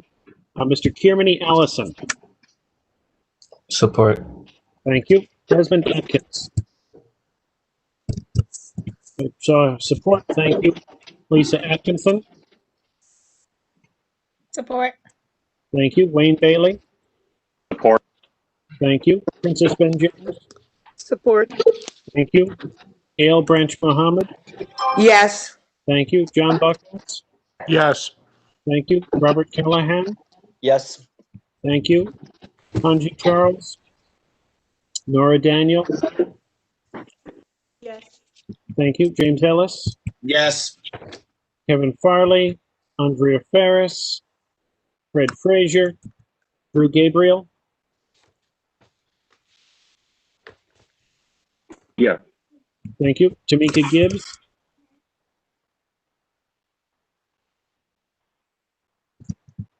I'll wait and come back to the chat. Lejeune Granville. For the chat for that. Support. Thank you. Jeannie Harris-Blenman. Support. Thank you. Marva Henry. Yes. Thank you. Luzima Jordan. Yes. Thank you. Sarah Lazar. Yes. Thank you. Calvis Mickelsteins. Yes. Thank you. Robert Puka. Mr. Puka. Yes. Thank you. Adam Sachs. Yes. Audrey Tate Hall. I think she heard you. Yes. Thank you. Mark Thurton. Yes. Thank you. Greg Todd. Yes. Thank you. Ethel Tias. Yes. Thank you. Gib Viconi. Yes. Thank you. Eves Willis. Kimberly Watson.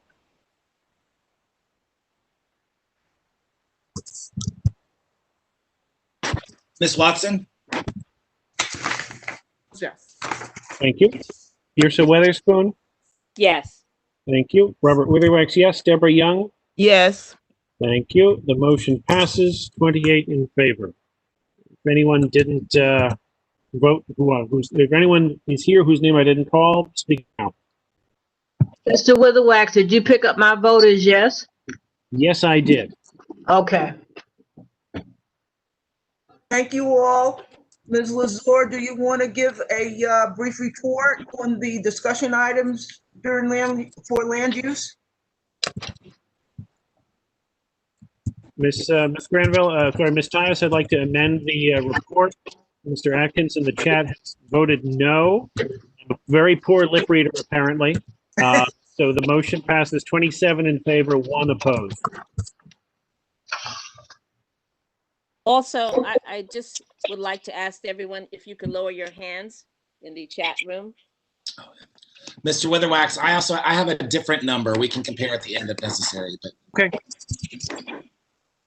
You don't want to reconcile now? Not waste everybody else's time. It's not never waste time. Okay. Not going to push that one. Sorry. All right. So. Well, if you have a different outcome. No, right. That would be dispositive. Ms. Lazur, do you want to add any notes on discussion items during land use, or do you want to file later?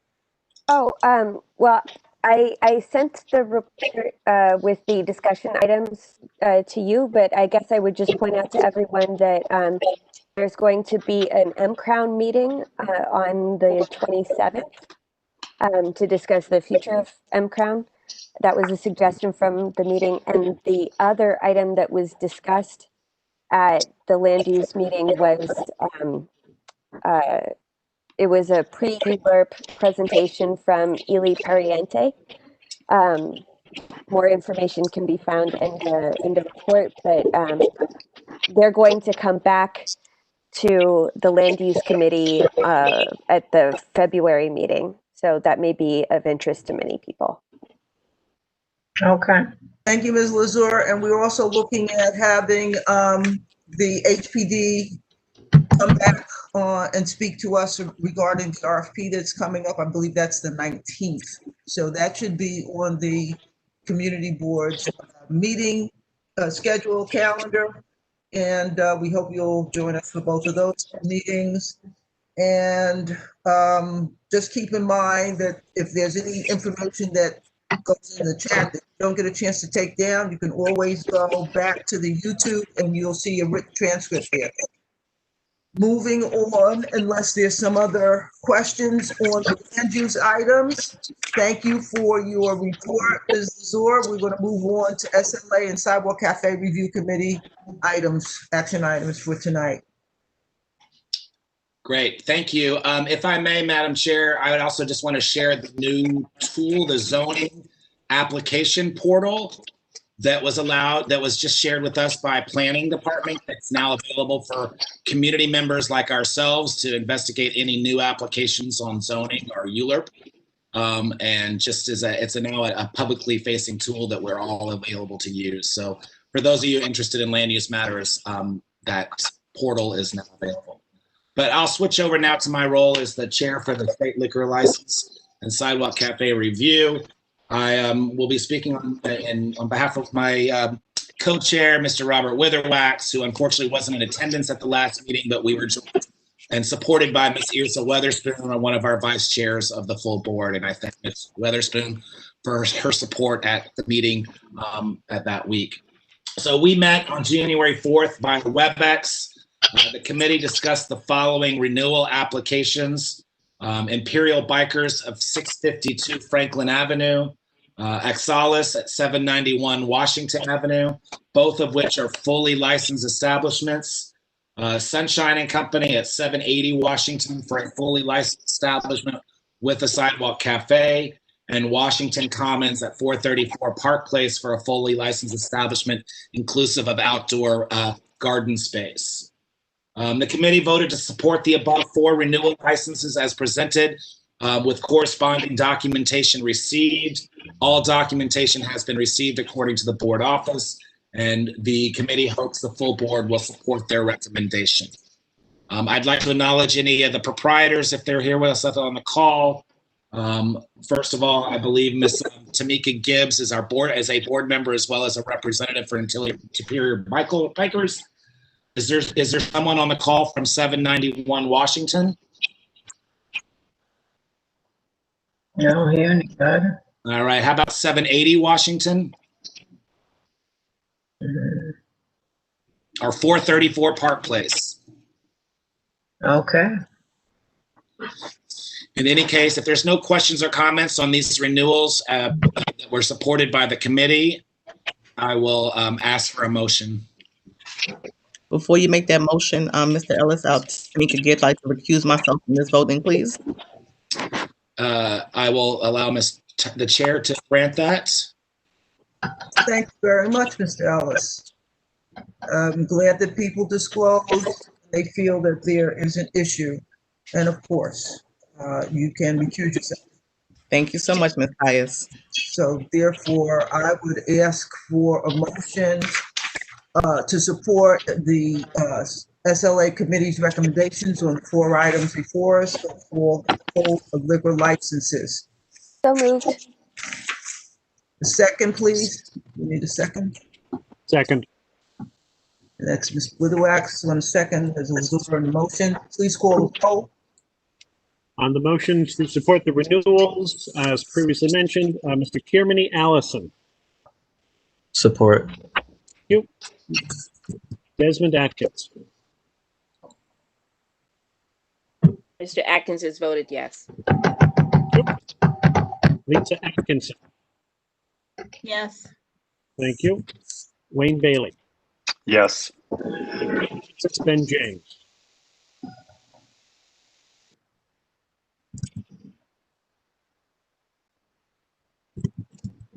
I'm not hearing anything. Princess?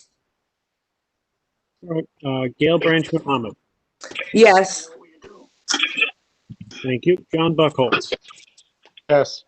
Thank you. Robert Callahan. Yes. Thank you. Nora Daniel. Thank you. James Ellis. Yes. Thank you. Drew Gabriel. Yeah. Thank you. Connie Granville.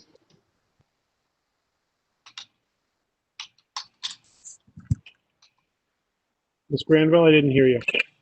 Yes. Thank you. Eugenie Harris Blenton. Yes. Thank you. Marva Henry. Yes. Thank you. Zerzima Jordan.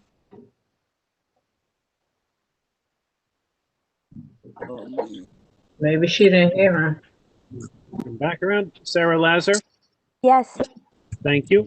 Calvis Nicholsteins. Yes. Robert Puka. Thank you. Adam Sachs. Yes.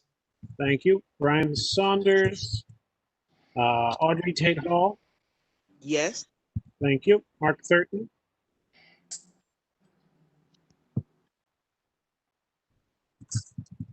Mr. Thurton. Sorry, yes. Thank you. Greg Todd.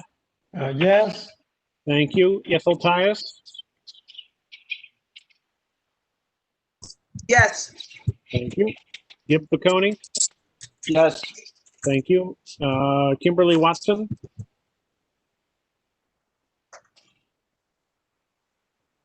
Ms. Watson? That's what she asked. Thank you. I'm sorry, was that a yes? Ms. Watson, can you repeat your vote for Mr. Witherwax? It is yes. Thank you. Ursa Weatherspoon. Yes. Thank you. Rep. Witherwax, yes. Deborah Young. Yes. Vilma Zuniga. Ms. Ben James, I didn't get your vote.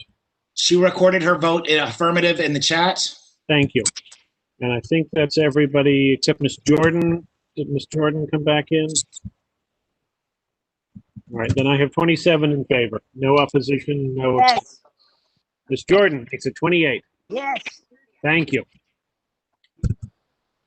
Great, thank you so much. I just want to acknowledge the Imperial Bikers Club has been in our community for many decades.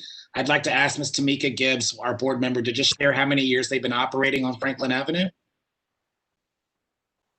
Hi, we've been in the same location since 1978.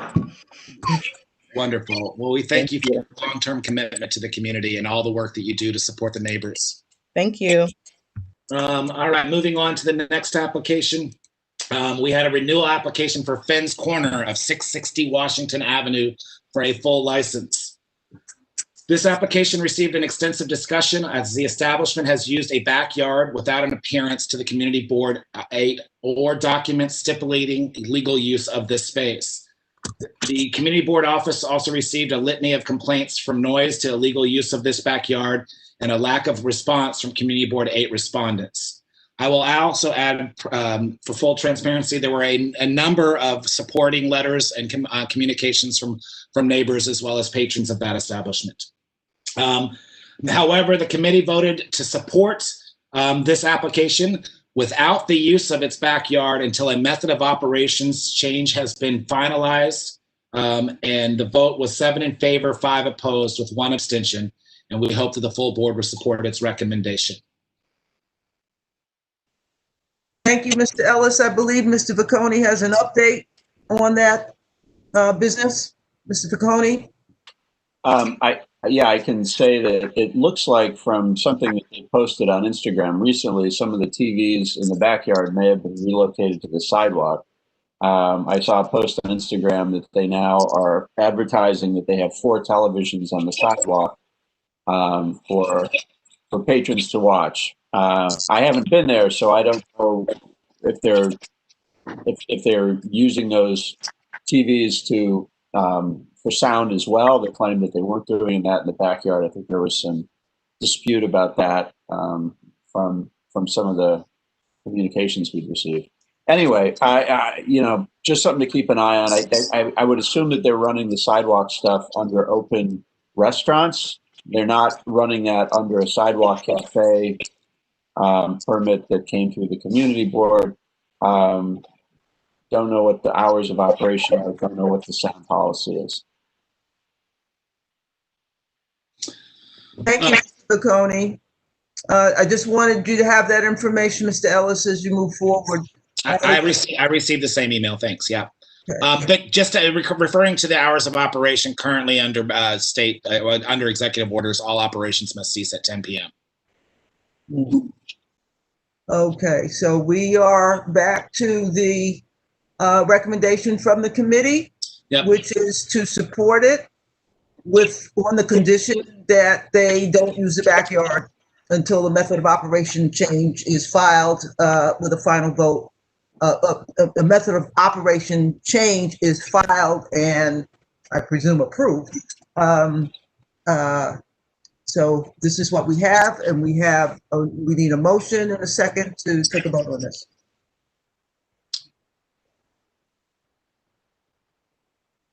Is there a motion to support the committee's recommendation, please? I make a motion that we support the recommendation of the committee. I second that motion. Seconded. I heard a motion by Mr. Bailey, seconded by Ms. Tamika Gibbs. Madam Chair. Thank you, Mr. Ellis. Mr. Witherwax, please call the roll. Bear with me, my roll just closed. Okay. The motion to support the committee's recommendation regarding Finn's Corner. Kiermany Allison. Support. Thank you. Desmond Atkins. Does not support. I'm presuming it's a no vote on the motion. Lisa Atkinson. Support. Thank you. Wayne Bailey. Support. Thank you. Princess Ben James. Abstain. Thank you. Gail Branch Mohammed. Yes. Thank you. John Buckholz.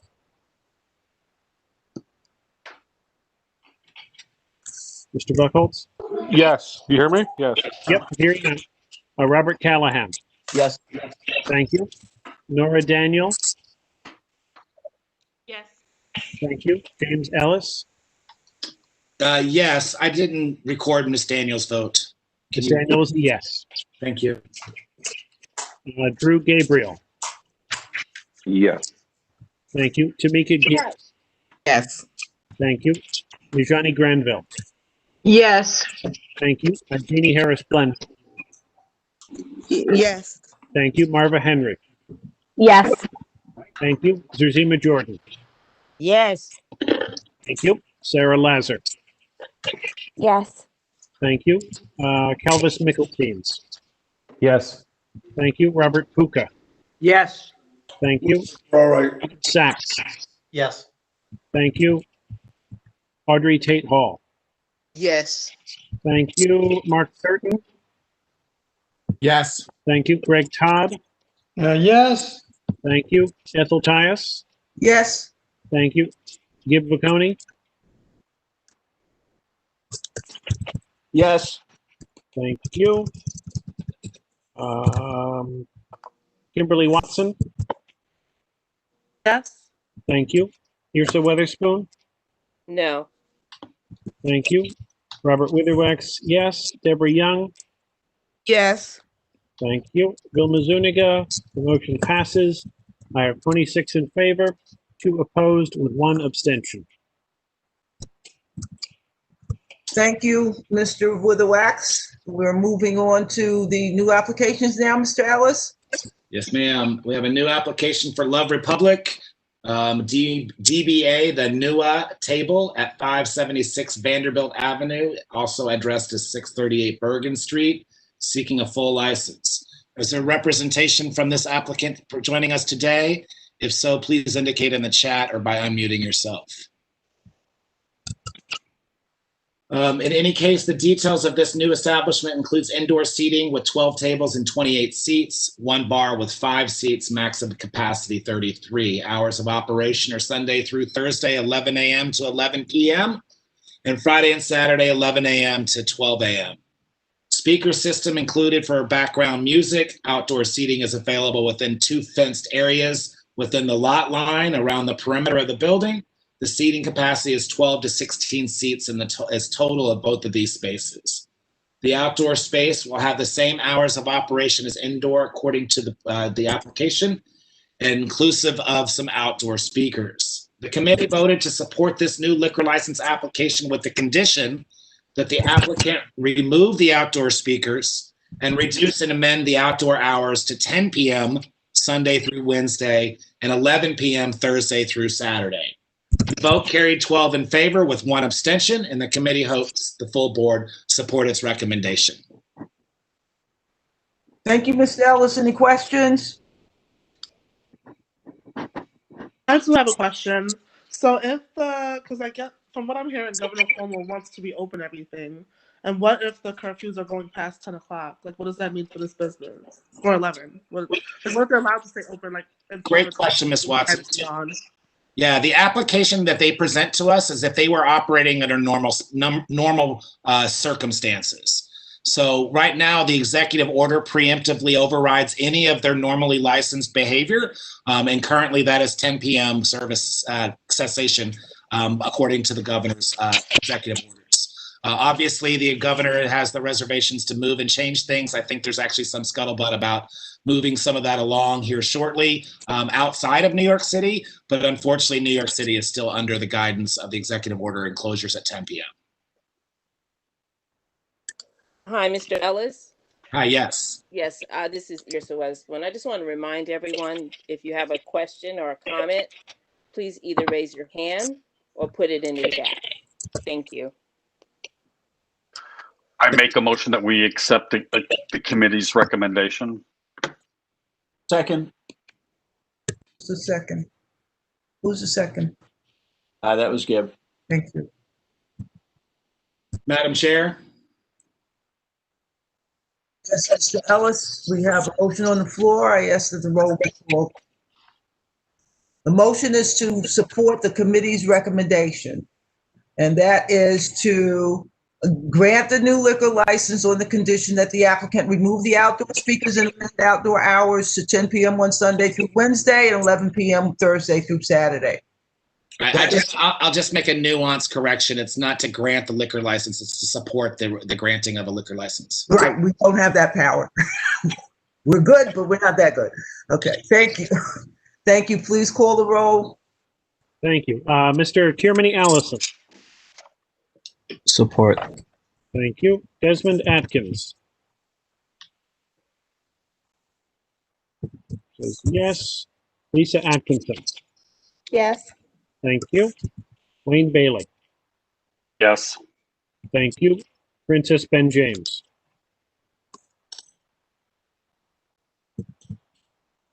Princess? Come back around. Gail Branch Mohammed. Yes. Thank you. John Buckholz.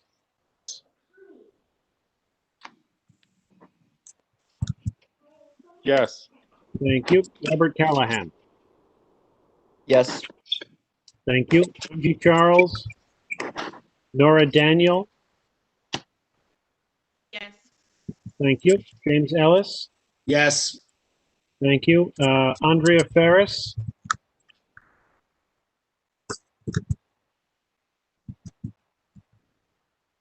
Drew Gabriel. Yes. Thank you. Tamika Gibbs. Abstain. Thank you. Najani Granville. Yes. Thank you. Igenie Harris Blenman. Yes. Thank you. Marva Henry. Yes. Thank you. Josima Jordan. Yes. Thank you. Sarah Lazar. Yes. Thank you. Calvis Mickelsteins. Yes. Thank you. Robert Puka. Yes. Thank you. Adam Sachs. Yes. Thank you. Audrey Tate Hall. Yes. Thank you. Mark Thurton. Yes. Mr. Thurton. Yes. Did you hear me? Thank you. Greg Todd. Yes. Thank you. Ethel Tyus. Yes. Thank you. Gib Vaconi. Yes. Thank you. Kimberly Watson. Thank you. Irsa Weatherspoon.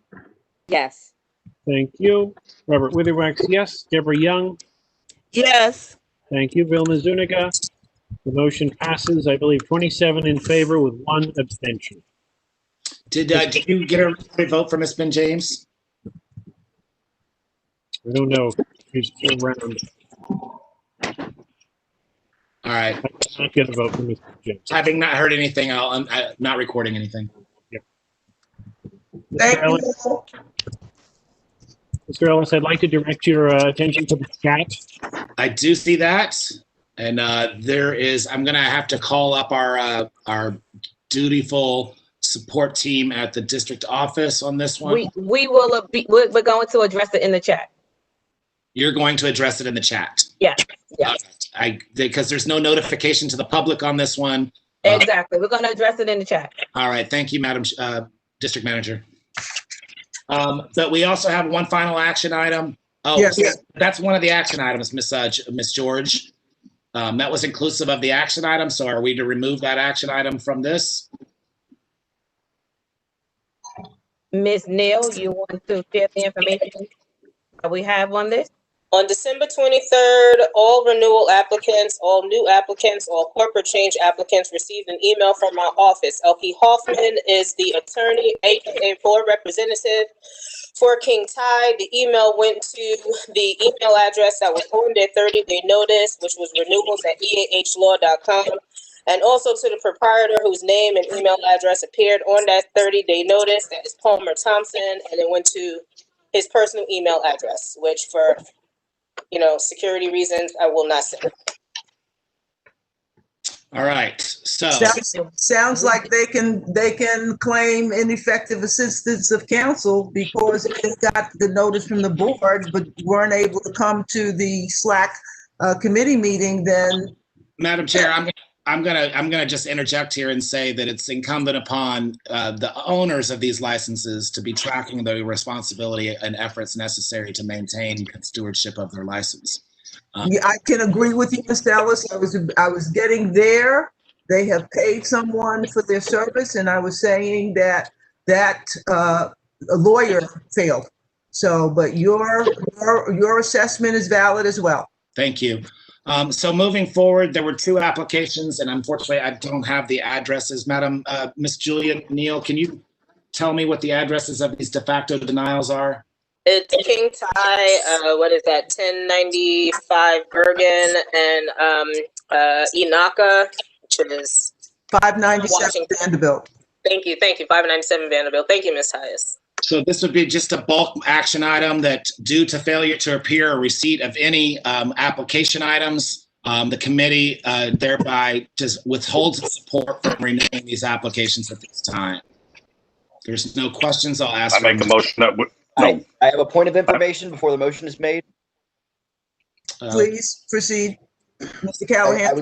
I would like to know that if a motion is made that not in support of King Kai, given that they are present, and perhaps were the victim of insufficient counsel, what the effect of a negative recommendation from the community board will be for them in their application to the state liquor license, given that as far as my communication with them this evening is concerned, they have otherwise complied with all state liquor requirements. I understand your concern. I have to ask Mr. Ellis if this business has a negative history. It does not, according to our understanding. There was no reports from the 77th precinct. Mr. Callahan, to your point, just as a reminder to all people listening and participating in this call today, the community board's role in SLA applications and permitting is purely advisory. We do have the capacity to negotiate with property owner or with applicants to help negotiate their operations. However, our recommendations that are made, that are submitted to the state, are purely that. They are just recommendations. I will also offer that it has been in the culture, in the landscape that we've seen of recent years, SLA's habit to auto-renew most licenses unless there have been flags of improper behavior or operations. In this case, I'm not aware of any for Bar Bertrand LLC operating as King Tide. Okay. To answer Mr. Callahan's question more directly, this is a situation where the owner apparently deferred to their counsel and did not do any outreach on their own, knowing what the schedule is for this community board to meet. They've been in business several years and they know how we meet. I think I hear Mr. Callahan asking for sympathy and support. Is that the case, Mr. Callahan? You have conveyed my sentiment, yes. I do not know if it is appropriate to divide the motion and vote separately on these two. I might offer that motion, but I don't know if it will go to second. The only thing you can do is go out there. I would ask Mr. Ellis for a comment before we proceed. Yeah, thank you, Madam Chair. And with all due respect to Mr. Callahan, I appreciate his support of our local businesses, as I ask most of our committee members to do the same. However, it's just been kind of our methodologies that if we do not receive updates by renewal applications, if we do not see that they've reached out to the community to inform them that their application is up for renewal, and then finally, if they don't appear at our committee meeting to discuss this item, it's been our general rule of thumb that we don't support these applications. We typically move forward with these type of activities on the understanding that the State Liquor License Authority also tends to rubber stamp renewals on this case, unless there are issues. So we don't see it as a detriment for the actual operations of the business moving forward. We just want it to be a matter of record that we didn't receive the information or present it to in a timely manner, and we want it documented as such. Thank you, Mr. Ellis. I call for a motion on the two de facto denials. I make a motion that we do not. Wait, I'm sorry. Gail had her hand up. I'm not sure, Gail. Did you have a question? Not a question, a comment. I was not, I had excused absence from the SLA, but I'd just like to add that our block association has had several events at King Tide. So they've been very involved with the community, and they're also involved with the community garden on Bergen Street. So I just want to add that to it. I'll continue with my motion. I make a motion that we do not support the applications. Is there a second? Mr. Bailey, can I ask you to rephrase that in a format that's either supporting the committee's recommendation or not? Right. I move that we support the committee's recommendation. Thank you. Second. Mr. Todd, thank you. Please call the roll, Mr. Witherwax. Before I do, I'd like to just offer a friendly amendment. Mr. Callahan's point is well taken. May we, in the letter to the SLA communicating our position, should this motion pass, can we make a special note that the proprietor did appear tonight? I would, no, it's not my motion. It's Mr. Bailey's motion. But he didn't get with any information that's requested. I know, but just to say, the facts in full, he did appear tonight at the 11th hour and 59th minute. Law of failure. If Mr. Bailey's okay with it and Mr. Todd's okay with it, the motion will be amended. Mr. Bailey, do you accept? I said yes. Yeah, I said yes. Yeah. Mr. Todd? Yeah, I'm supportive. Great. All right. Mr. Witherwax, please call the roll with the amendment. De facto denials as slightly amended. Mr. Allison? Support. Thank you. Mr. Atkins? Abstain. Ms. Atkinson? Support. Thank you. Mr. Bailey? Support. Thank you. Princess Ben James? Ms. Branch Mohammed? No. Thank you. Mr. Buckholz? No. Thank you. Mr. Callahan? No. Thank you. Ms. Daniel? No. Thank you. Mr. Ellis? Yes. Thank you. Ms. Ferris? Mr. Gabriel? Abstain. Thank you. Ms. Gibbs? Support that motion. Thank you. Ms. Granville? Abstain. Thank you. Ms. Harris Blendman? Abstain. Thank you. Ms. Henry? Yes. Thank you. Ms. Jordan? No. Thank you. Ms. Lazar? Abstain. Thank you. Mr. Mickelsteins? No. Thank you. Mr. Puka? No. Thank you. Mr. Sachs? Yes. Thank you. Ms. Can you repeat Mr. Sachs's vote? Sorry. Mr. Sachs was a yes. Thank you. Ms. Tate Hall? No. Thank you. Mr. Thurton? Yes. Thank you. Mr. Todd? Yes. Thank you. Ms. Tyus? No. Thank you. Mr. Vicconi? Yes. Thank you. Ms. Watson? I'm sorry, Ms. Watson? I abstain. Thank you. Ms. Weatherspoon? Abstain. Thank you. Mr. Witherwax, yes. Ms. Young? Abstain. Thank you. The motion does not pass. 11 in favor, 9 opposed, 8 abstentions. All right. So with the motion not passing, we need to discuss the items and reset a new motion. I'd like to propose a motion to sever the items. I second. So we need to vote on that item? Well, Separate. we don't need to vote on the motion to table. We now need to vote on the items separately. Wait, Yeah, but the motion to sever. we don't need to vote to separate them? We're Does voting. anyone, Go ahead, Mr. Witherwax. we only need to vote on the motion to sever if someone objects to it. Without objection. All right. All right. So we'll have one set of motions for Inaka and one set of motions for Barbara Trent. I move to King Ty. King Ty, Barbara Trent. Okay, go ahead. Sorry, it's their LLC name. Okay, sorry. Go ahead. I move to support the committee's recommendation on Inaka and send a letter of no support for non-appearance. Second. I heard Mr. Vicconi and Mr. Bailey is the second. Take your pick. Madam Chair? We have a motion on the floor to sever Inaka and vote not to support for failure to appear. We have a second. Please call the roll. Mr. Allison? Support. Thank you. Mr. Atkins? Thank you. Mr. Atkins is a yes. Ms. Atkinson? Yes. Thank you. Mr. Bailey? Yes. Thank you. Ms. Ben James? Ms. Branch Mohammed? Yes. Mr. Buckholz? Thank you, Ms. Branch Mohammed. Mr. Buckholz? Yes. Thank you. Mr. Callahan? Yes. Thank you. Ms. Daniel? Thank you. Mr. Ellis? Yes. Thank you. Mr. Gabriel, sorry, Ms. Ferris? I know she's here, but I don't hear her vote. Mr. Gabriel? Yeah. Thank you. Ms. Gibbs? Yes. Thank you. Ms. Granville? Yes.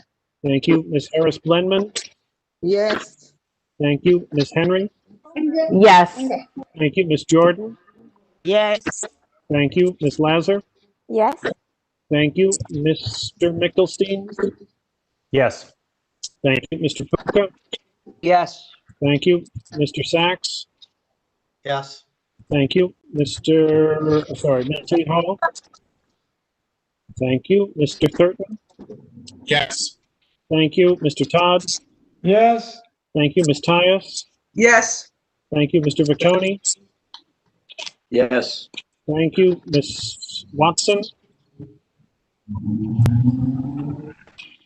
Thank you. Ms. Weatherspoon? Yes. Thank you. Mr. Witherwax, yes. Ms. Young? Yes. Thank you. The motion passes 28 in favor. Now we need to move on, King Ty and the late showing. No problems in the background. We need a motion on that item. Well, first, Madam Chair, if I may, I just want to stress the fact that our committee has set up over the years a very diligent process by which we vet these applications. I will also say that through this process that we've set up and operationalized, we have kind of made it our methodology by which if there's a no-show, no appearance, no paperwork submitted, that this is the process by which we follow.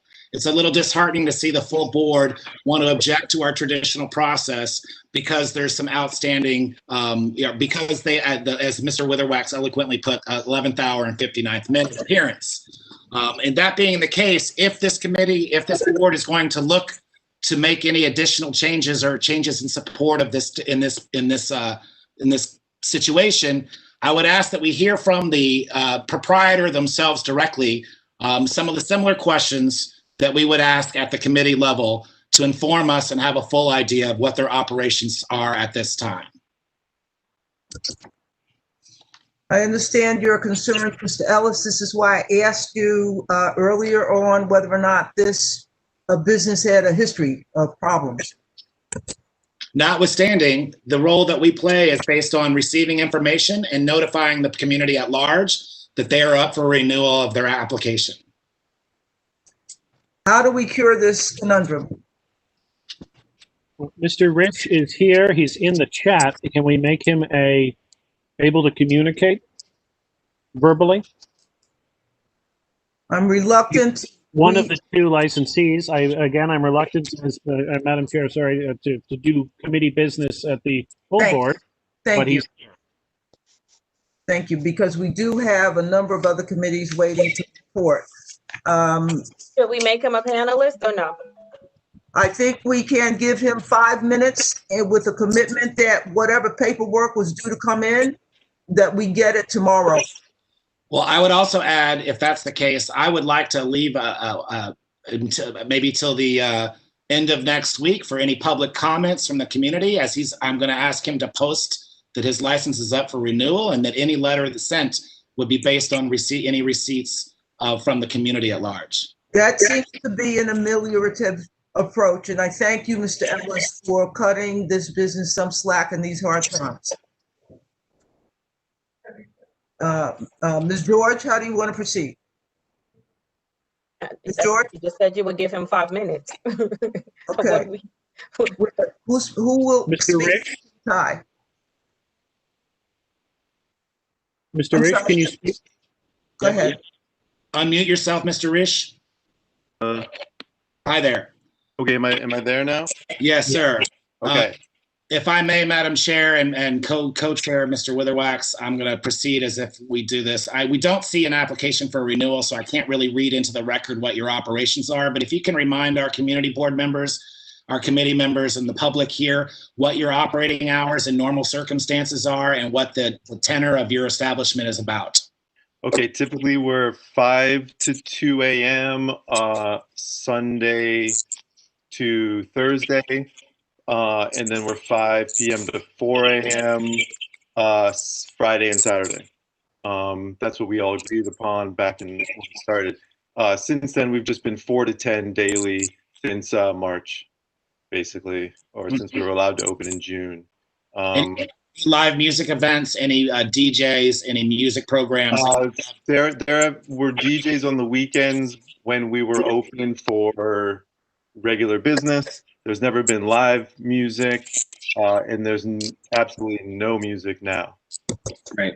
I see a question in the chat about his current license expiration. Ms. Gibbs, I believe his license is expiring at the end of January, so 1/31/2021. I appreciate that question. Mr. Reeves, has there been any operations changes other than due to executive orders by the state or the city to your establishment since the last time you've appeared at our committee? No. All right. And do you participate in our local hiring program that's working with Bed-Stuy Restoration as a part of trying to connect local community members to local jobs? And would you be interested in doing so moving forward? Yeah, sure. We would. I didn't know about this, actually. All right. Thank you. I'll just point to Mr. Vicconi to make a note of that because that's one of his initiatives. I'm trying to think of the right word. It's not his program, but it was his initiative at the committee level. So it's a pet peeve. You can pet it until the hair falls off.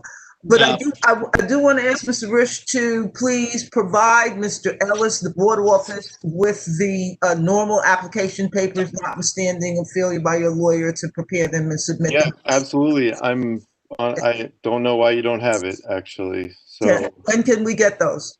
Tomorrow morning. Thank you very much. I see a question or comment by Mr. Witherwax, my co-chair of the committee. Two quick questions. Mr. Risch, were you aware of the fact that your license was up at the end of this month? Yes. So the follow-up to that would be you were aware that you should have had a renewal application in with the SLA and with the community board. Yes, but as you guys pointed out, we do have our lawyer do that for us. Second question is, did you hear Miss Julia Neal when she read off your lawyer's information earlier? The lawyer's name? Yes, I heard that. Is that still correct? Yes. Okay. So failure of communication on your lawyer's part.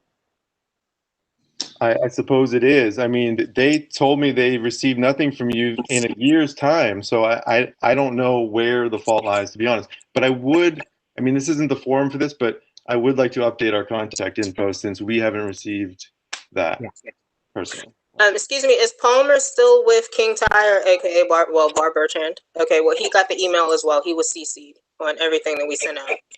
Okay, yeah, we should double check that address just to make sure it's correct because we just don't seem to have it. I don't know why. All right, Mr. Risch, I will just say, just moving forward, I would just kind of note it in your calendar that it is the assumption of this community board, while not all community boards act this way, this community board expects to see our applicants for the renewal license, just to hear about any updates and just to address any concerns from community members. Absolutely. But notwithstanding, I'd like to continue moving this item forward so we can dispose of it. But I will make a suggestion, as I mentioned before, if we were to entertain this, that you would immediately post a comment period where any comments from the public can be directed to the community board office for the period of the next 7 days. If there are no comments are negative or no comments of germane nature, then I will direct, according to the motion made and passed today, any of the actions that this committee decides. Okay. All right. Are there any other questions from our board members at large here? I'd like to, this is a unique circumstance. As mentioned before, we don't typically do the committee's work at the full board meeting because time constraints are what they are. But with the unique circumstances proposed and the understanding that this establishment is a supporter of the community for a while, and also the fact that there's been no reports from the 77th precinct about this location. We'll do so. Any questions or comments from the community board members at this time? I have a comment. Yes, ma'am. Okay. I'm sorry. Yeah, Madam Chair, I'm sorry to jump in. I'm sorry. Okay. Can I go? I'm okay. All right. I totally support King Ty. I know they've been a valuable contributor to the community. My difficulty is going through this process and doing something that's not norm, to be hearing an applicant at a full board meeting. I do support sending a letter saying they didn't appear before us. However, with the addition of of giving them the support and the accolades for them being a valuable contributor to the community. And that wouldn't put us in the position of not supporting them.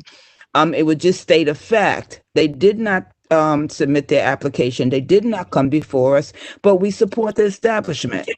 I just feel very strongly about that and wanted to get that on record. Thank you. Thank you, Ms. Young. Are there any other comments or questions by committee and or board members? Seeing none, I would ask for a motion from the committee chair on this item. A motion from myself? Yes. Oh, boy.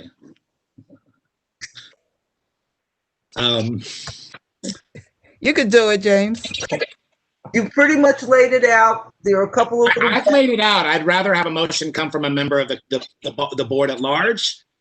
Okay. Okay, this is Gail. I make a motion that we send, I support what Deb just said, that we sent a letter saying that they did not appear. However, they have been a stalwart establishment and have been supportive of the community. Seconded. Second. I'd like to propose a friendly amendment that they did not appear due to a claim of law office failure. Okay, we need to make sure that we've got the right address. And if you would direct, Mr. Risch, if you would direct your correct contact information to the host, District Manager George, correct address, phone number, email address, put it in now so we can keep in touch and we look to get your the normal application papers over the next several days in line with Mr. Ellis's request for a 7-day community comment period. I'm not quite sure how that's going to work, but you'll figure it out. And we have this motion on the floor now to support you, your license renewal with the condition that we notify BLSLA that you did not appear due to law office. Madam Chair, I think my interpretation of the motion is different than what you're presenting. Please recite your motion. This is your motion. Or your, no, it wasn't. It was my motion. It's Dale's motion. We own these. Okay. Go ahead, Ms. Muhammad. Okay. My motion was that we send a letter stating that they did not appear before the board, Community Board 8. However, the business has been in the community and has been an asset to our community. We support their renewal. Yes, and that we're supporting their renewal. Ms. Muhammad, can I ask your position on putting a holding period of 5 to 7 days to receive any community comments after you post the renewal notice? Yes, I agree. Would you agree to I'm confused. How can we send a letter of support that they didn't appear before the board when they're supposed to appear before the board 30 days prior to applying for their license? I'm still confused. So we're saying, forgive me if I'm paraphrasing you wrong. We're saying notwithstanding their failure to appear, we still support the renewal for other factors such as those Ms. Muhammad listed. But I'm asking for a condition on the proposed motion that they submit this material before we send the letter. We have nothing at this point. Notwithstanding their failure to appear timely, if we get those submissions in the next 5 to 7 days, then we will send a letter of support that clearly states they didn't do this right, but we still approve them. Right, on the condition that they... All the key players are still in existence. Those are the same names that we had. He agreed those are the same names. And now we're saying it's because of a lawyer failure? No, I didn't talk about a lawyer failure. Look, the system worked, right? They missed the ball when they were supposed to, but the community came to their rescue. And I think that, there's something to be said for that. They showed up here tonight to get, all of this handed to them. Surprised, whether they should have been or not is beside the point. So they're here, right? And they're going to give us their stuff. And it's better than not showing up at all. So I'd like to honor that a bit. How did they know to appear this evening? How did they find out about me? I reached out to them. Excuse me, sorry. This is still our report, but Madam District Manager, it was came to my attention that Mr. Callahan informed me through a direct message on social media. Yeah, someone who is aware of our action items went to the proprietor and said, "Hey, you're on the bad list." Okay. That's great. Somebody's reading our stuff. This is good. This is a very unusual procedure that we're undergoing here. We spent more than 5 minutes on this at this time. And I understand District Manager George's concern that we damage our reputation for a reliable advice. Sorry, Mr. Muhammad, can you mute? Please mute yourself if you're rustling papers over there. So at this point, we have a proposed motion on the floor to support, notwithstanding their failure to appear due to law office failure. And we are proposing to send a letter, Madam Chair, I'm sorry to interrupt you. May I finish, please, Mr. Ellis? But I want to correct you. There's been no agreement to inclusive of law office failure. That is something that you're interjecting that hasn't been approved by the motion maker or the second. I am trying to report of my committee, Madam Chair, and I want to make sure that this process is adhered to. That was a friendly amendment that I was making, if you allow me. Madam Chair, you were not making a friendly amendment. With all due respect, you were trying to recite the motion. And I'm already a little bit upset that the fact that my committee members and my board are not honoring the work that the committee does in this case, and that we're going through the trouble of this application in this manner. It's disappointing even more so to hear my board chair try to restate the motion that is incorrect. So apologies if I'm being a little glib, but this is frustrating. I understand, but you have a job. This gentleman is here to protect his business. Okay, we had a failure. He's saying it wasn't his fault. I don't want to spend any more time on this, okay? We have a motion from Ms. Muhammad. And who was the second, please? Who was the second? I had seconded. Oh, I had seconded, but I do not second with the amendment regarding failure of law. Okay, you just want to say that they failed to report. Within the required time frame, they failed to submit within the required time frame.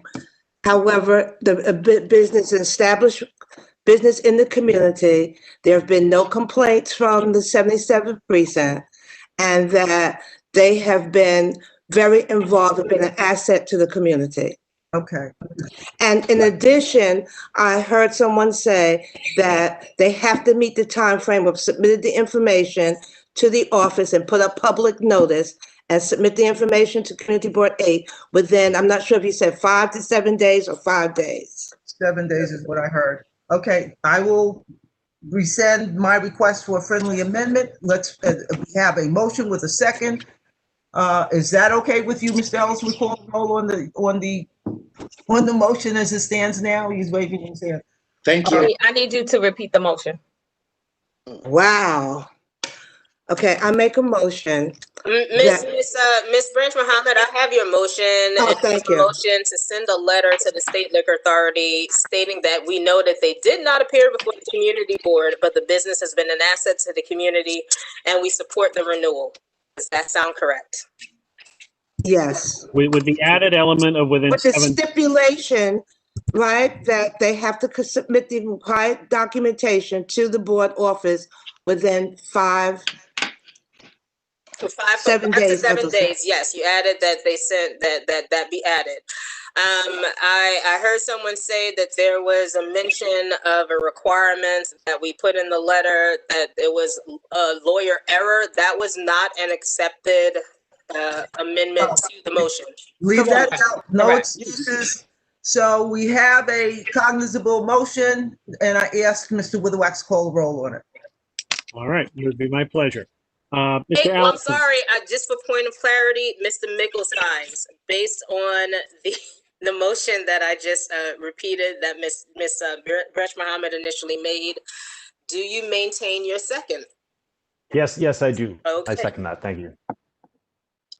Thank you, Ms. Neal. Mr. Allison. Support. Thank you. Mr. Atkins. Mr. Atkins supports. Ms. Atkinson. Yes. Thank you. Mr. Bailey. No. Mr. Bailey, thank you. Ms. Branch Mohammed. Yes. Thank you. Mr. Buckholz. Yes.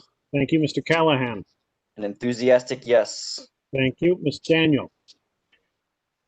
Yes. Thank you. Mr. Ellis. Abstain. Thank you. Mr. Gabriel. Oh, sorry, Ms. Ferris. Mr. Gabriel. Yeah. Thank you. Ms. Gibbs. Abstain. Thank you. Ms. Granville. Yes. Thank you. Ms. Harris Blenman. Abstain. Thank you. Ms. Henry. Yes. Ms. Jordan. No. Thank you. Ms. Lazar. Yes. Thank you. Mr. Mickelsteins. Yes. Thank you. Mr. Puka.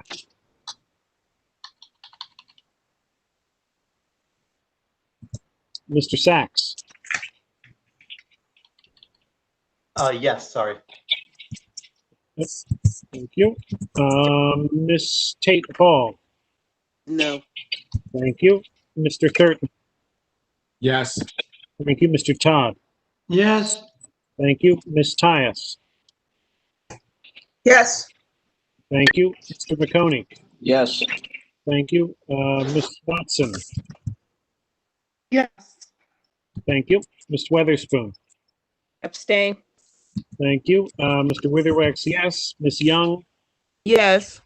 Thank you. The motion passes 19 in favor, 3 opposed, 4 abstentions. Thank you, Mr. Witherwax, and thank you, Mr. Risch, for coming to the rescue of your business. We hope we won't see you again under similar circumstances, but we do hope to get your information and make sure the office has your correct contact info. Yes, I will. I'll also have Mr. Risch, if you need, you please post the public posting immediately to allow for the 7 days to have a full lifeline. We and will. also, because that'll give us plenty of time. So therefore, on the 21st, the board office will be able to submit their letter in time for your 1/31 renewal deadline. Yes, thank you. Okay. Thank you all for hanging in there. We have committee reports coming up. We'll start with economic development. Mr. Saunders.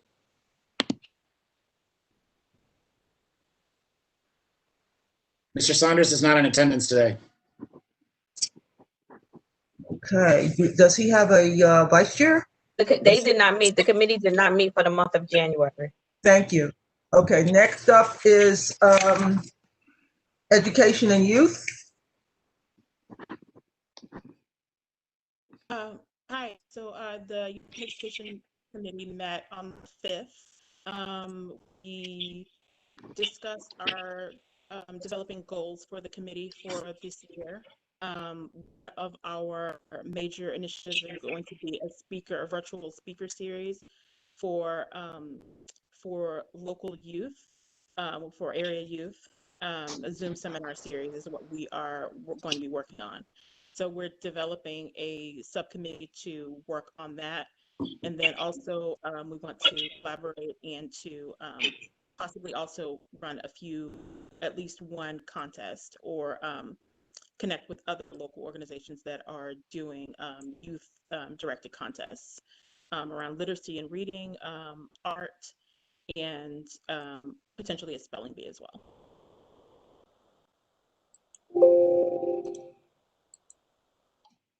Thank you, Ms. Daniel. Is there more? That is it so far. And our next meeting is on it's the first Tuesday in February. Thank you very much. Which is the 2nd. Okay. Excellent. Are there any questions on education and youth? Hearing none, we're going to move on to the next committee report, which will be the Environment, Sanitation, and Transportation Committee, EST. Good evening, everybody. Robert Witherwax, Chair of the committee. My co-chair, Ms. Irsa Weatherspoon. Our next meeting will be Tuesday, the 26th of January. A WebEx invite will be circulated. We have one or two items on the agenda that I need to confirm with the board office, some local street projects. But if you have anything you'd like to discuss on the agenda, please send it our way. And again, that'll be on the evening of Tuesday, the 26th of January. Look forward to seeing everybody. Thank you, Mr. Witherwax. Next up, we have the Health Committee. Hi, Tamika Gibbs, co-chair of the Health Committee. Our last meeting was held on December 17th, where we one of our objectives for the year is mental health, and we on our next meeting, which is on on January 21st at 5 o'clock, we're having our first presentation from our very own Kimberly Watson. She's a licensed social worker with the Department of Education, as well as the Thrive program, which she's talking to us about children and families and how to deal with trauma, because all of us are dealing with trauma right now through dealing with COVID-19. That's a several part series, but we're starting off with children and adolescents. Also, a quick note: health and hospitals are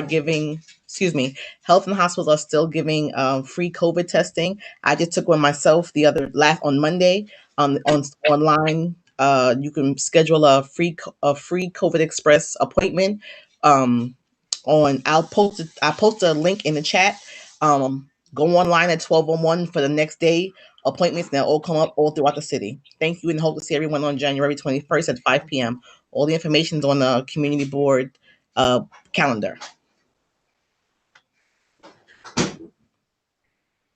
Thank you very much, Ms. Gibbs. That's very helpful. Are there any questions on the Health Committee report? None lodged. Hearing none, we're going to move on to the Housing Committee. The Housing Committee did not meet last night, but we will be meeting in February 10th, I believe is the date. And at this point, we are looking forward to the joint meeting with HPD concerning Bergen Street and Dean Street. And we will be going back to revisit the letters that we had all spoke about, the ones that we need to write to our elected officials and to other people. So that's what we'll be working on in addition to voting with you, because I do believe you want to take a vote on things on the 19th. Am I correct?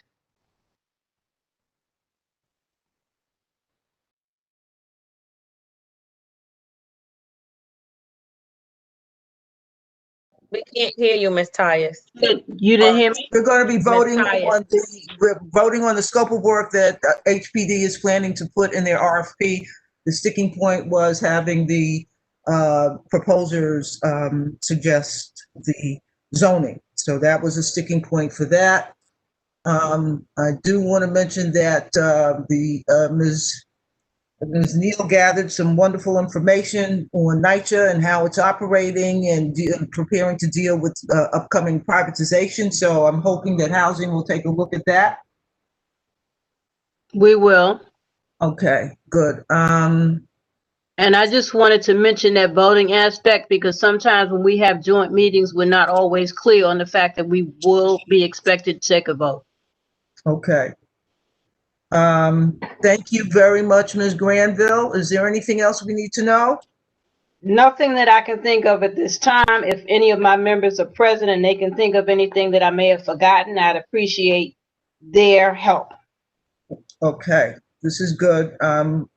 Please go back and take a look at the materials that the office gathered on NYCHA and its governing bodies on both sides. And I think that we need to figure out a way to go from there to the licensed construction trades training that we've been pursuing, because the methodology is in there. Thank you again.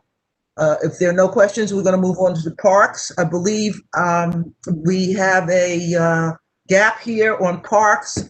Ms. Andrews lost her sister, and I don't believe she's in attendance. Is someone else going to speak on the Parks Committee at this time? No, we sent condolences to Ms. Glenda, Ms. Andrews.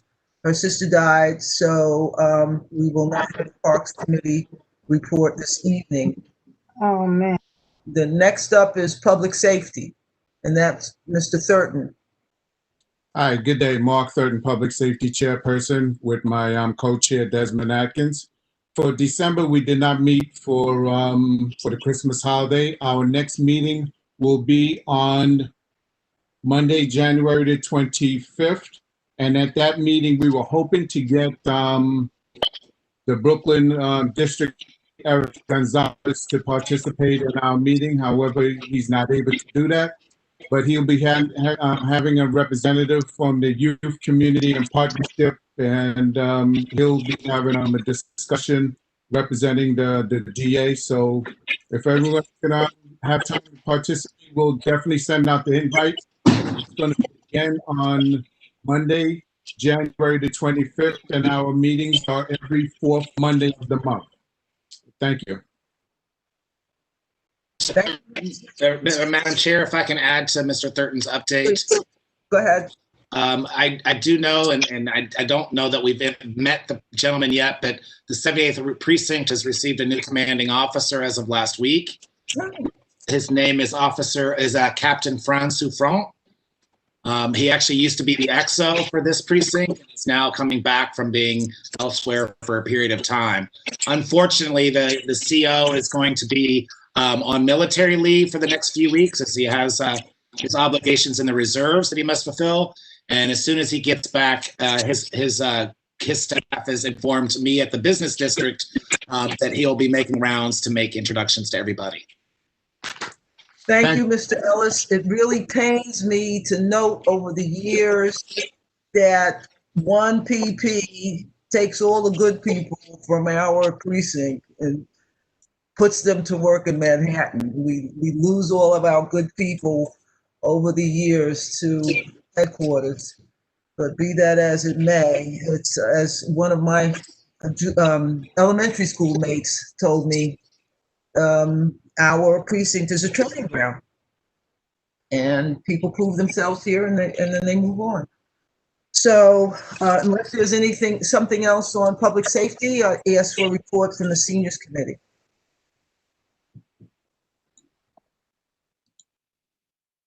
I believe that's Ms. Muhammad. Good evening. This is Gail Muhammad, the chair of the Senior Committee. The Senior Committee did not meet in January.